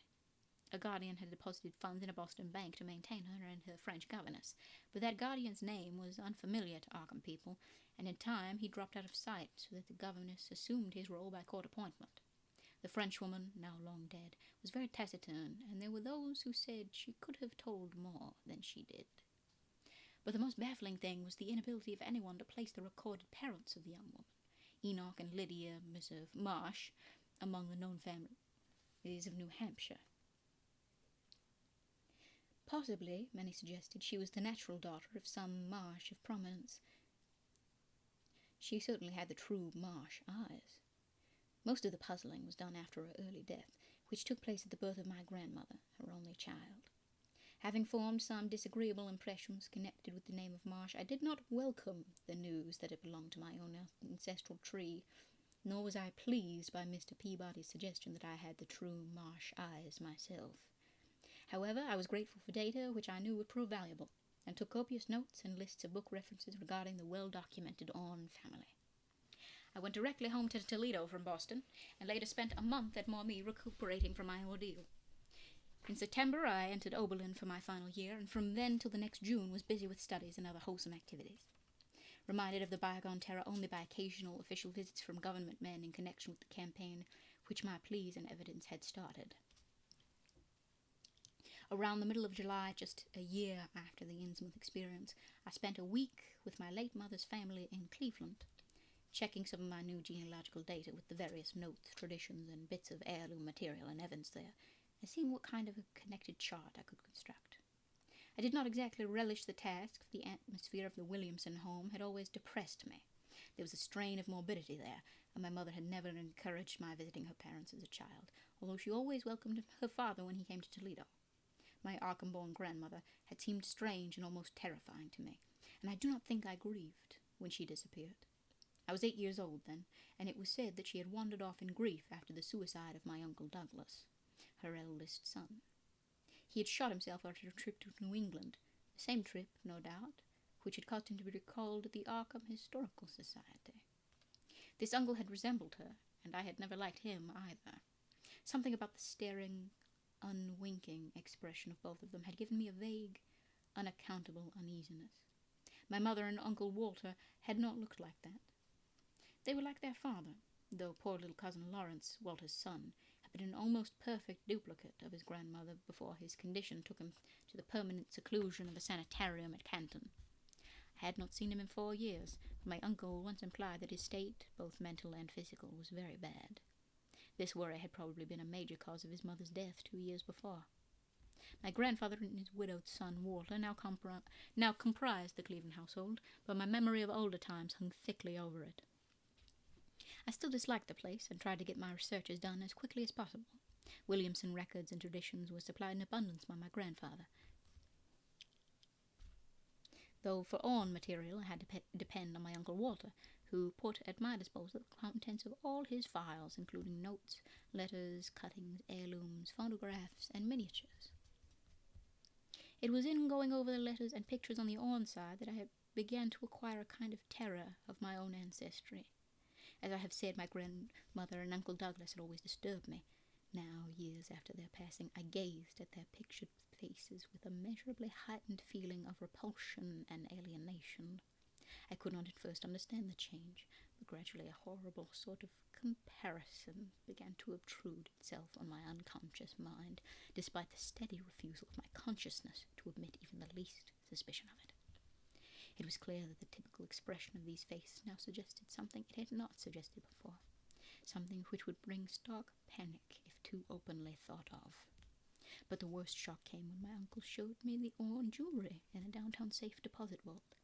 Some of the items were delicate and inspiring enough, but there was one box of strange old pieces descended from my mysterious great-grandmother, which my uncle was almost reluctant to produce. They were, he said, of a very grotesque and almost repulsive design, and had never, to his knowledge, been publicly worn, though my grandmother used to enjoy looking at them. Vague legends of bad luck clustered around them, and my great-grandmother's French governess had said they ought not to be worn in New England, though it would be quite safe to wear them in Europe. As my uncle began slowly and grudgingly to unwrap the things, he urged me not to be shocked by the strangeness and frequent hideousness of the designs. Artists and archaeologists who had seen them pronounced the workmanship superlatively and exotically exquisite, though no one seemed able to define their exact material or assign them to a specific art tradition. There were 2 armlets, a tiara, and a kind of pectoral, the latter having in high relief certain figures of almost unbearable extravagance. During this description I had kept a tight rein on my emotions, but my face must have betrayed my mounting fears. My uncle looked concerned, and paused in his unwrapping to study my countenance. I motioned him to continue, which he did with renewed signs of reluctance. He seemed to expect some demonstration when the first piece, the tiara, became visible, but I doubt if he expected quite what actually happened. I did not expect it either, for I thought I was thoroughly forewarned regarding what the jewellery would turn out to be. What I did was to faint silently away, just as I had done in that briar-choked railway cut a year before. From that day on, my life has been a nightmare of brooding and apprehension. I do not know how much is hideous truth and how much madness. My great-grandmother had been a Marsh of unknown source, whose husband lived in Arkham, and did not old Zadok say the daughter of Obed Marsh, by a monstrous mother, was married to an Arkham man through a trick? What was the ancient toper muttered about the likeness of my eyes to Captain Obed's? In Arkham, too, the curator had told me I had the true Marsh eyes. Was Obed Marsh my own great-great-grandfather? Who, or what, then, was my great-great-grandmother? But perhaps this was all madness. Those whitish gold ornaments might easily have been bought from some Innsmouth sailor by the father of my great-grandmother, whoever he was, and that look in the staring-eyed faces of my grandmother and self-slain uncle might be sheer fancy on my part, sheer fancy bolstered up by the Innsmouth shadow which had so darkly coloured my imagination. But why had my uncle killed himself after an ancestral quest in New England? For more than 2 years I fought off these reflections with partial success. My father secured me a place in an insurance office, and I buried myself in routine as deeply as possible. In the winter of 1930-31, however, the dreams began. They were very sparse and insidious at first, but increased in frequency and vividness as the weeks went by. Great watery spaces opened out before me, and I seemed to wander through titanic sunken porticos and labyrinths of weedy cyclopean walls with grotesque fishes as my companions. Then the other shapes began to appear, filling me with nameless horror the moment I awoke. But during the dreams they did not horrify me at all. I was one with them, wearing their inhuman trappings, treading their aqueous ways, and praying monstrously at their evil sea-bottom temples. There was much more than I could remember, but even what I did remember each morning would be enough to stamp me as a madman or a genius if I ever dared write it down. Some frightful influence, I felt, was seeking to gradually drag me out of the sane world of wholesome life into unnameable abysses of blackness and alienage, and the process told heavily on me. My health and appearance grew steadily worse, till finally I was forced to give up my position and adopt the static, secluded life of an invalid. Some odd nervous affliction had me in its grip, and I found myself at times almost unable to shut my eyes. It was then that I began to study the mirror with mounting alarm. The slow ravages of disease are not pleasant to watch, but in my case there was something subtler and more puzzling in the background. My father seemed to notice it too, for he began looking at me curiously and almost affrightedly. What was taking place in me? Could it be that I was coming to resemble my grandmother and Uncle Douglas? One night I had a frightful dream in which I met my grandmother under the sea. She lived in a phosphorescent palace of many terraces, with gardens of strange leprous coral and grotesque brachiate efflorescences, and welcomed me with a warmth that may have been sardonic. She had changed, as those who take to the water change, and told me she had never died. Instead, she had gone to a spot her dead son had learned about, and had leaped to a realm whose wonders, destined for him as well, he had spurned with a smoking pistol. This was to be my realm too. I could not escape it. I would never die, but would live with those who had lived since before man ever walked the earth. I met also that which had been her grandmother. For 80,000 years, Ilai had lived in Aha and Thle, and thither she had gone back after Obed Marsh was dead. Yaha and Thle was not destroyed when the upper earthman shot death into the sea. It was hurt, but not destroyed. The deep ones could never be destroyed, even though the paleogenic magic of the forgotten old ones might sometimes check them. For the present they would rest, but someday, if they remembered, they would rise again for the tribute great Cthulhu craved. It would be a city greater than Innsmouth next time. They had planned to spread, and had brought up that which would help them, but now that it must wait once more. For bringing the upper earthmen's death, I must do a penance, but that would not be heavy. This was the dream in which I saw a Shoggoth for the first time, and the sight set me awake in a frenzy of screaming. That morning the mirror definitely told me I had acquired the Innsmouth look. So far, I have not shot myself as my Uncle Douglas did. I bought an automatic and almost took the step, but certain dreams deterred me. The tense extremes of horror are lessening, and I feel queerly drawn toward the unknown sea depths instead of fearing them. I hear and do strange things in sleep and awake with a kind of exultation instead of terror. I do not believe I need to wait for the full change as most have waited. If I did, my father would probably shut me up in a sanitarium as my poor little cousin is shut up. Stupendous and unheard of splendors await me below, and I shall seek them soon. Yarale, Cthulhu Fatan, Yah! No, I shall not shoot myself. I cannot be made to shoot myself. I shall plan my cousin's escape from that Canton madhouse, and together we shall go to marvel-shadowed Innsmouth. We shall swim out to that brooding reef in the sea, and dive down through black abysses to the Cyclopean and many-columned Ihan Thle, and in that lair of the deep ones we shall dwell amidst wonder and glory forever.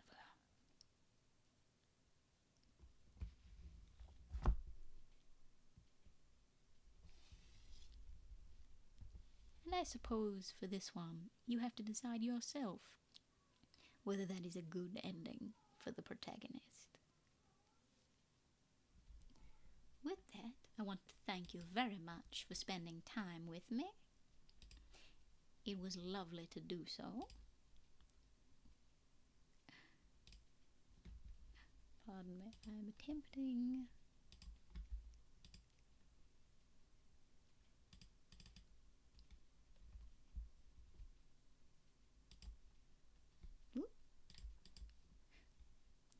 hope you had a good time. I certainly did. And I hope to see you again, or spend time with you again. I suppose neither of us really see each other, do we? Anyway, it hardly matters. Thank you very much, all the same. And try not to let the stories haunt you too terribly much. After all, they're only stories. So far as we know.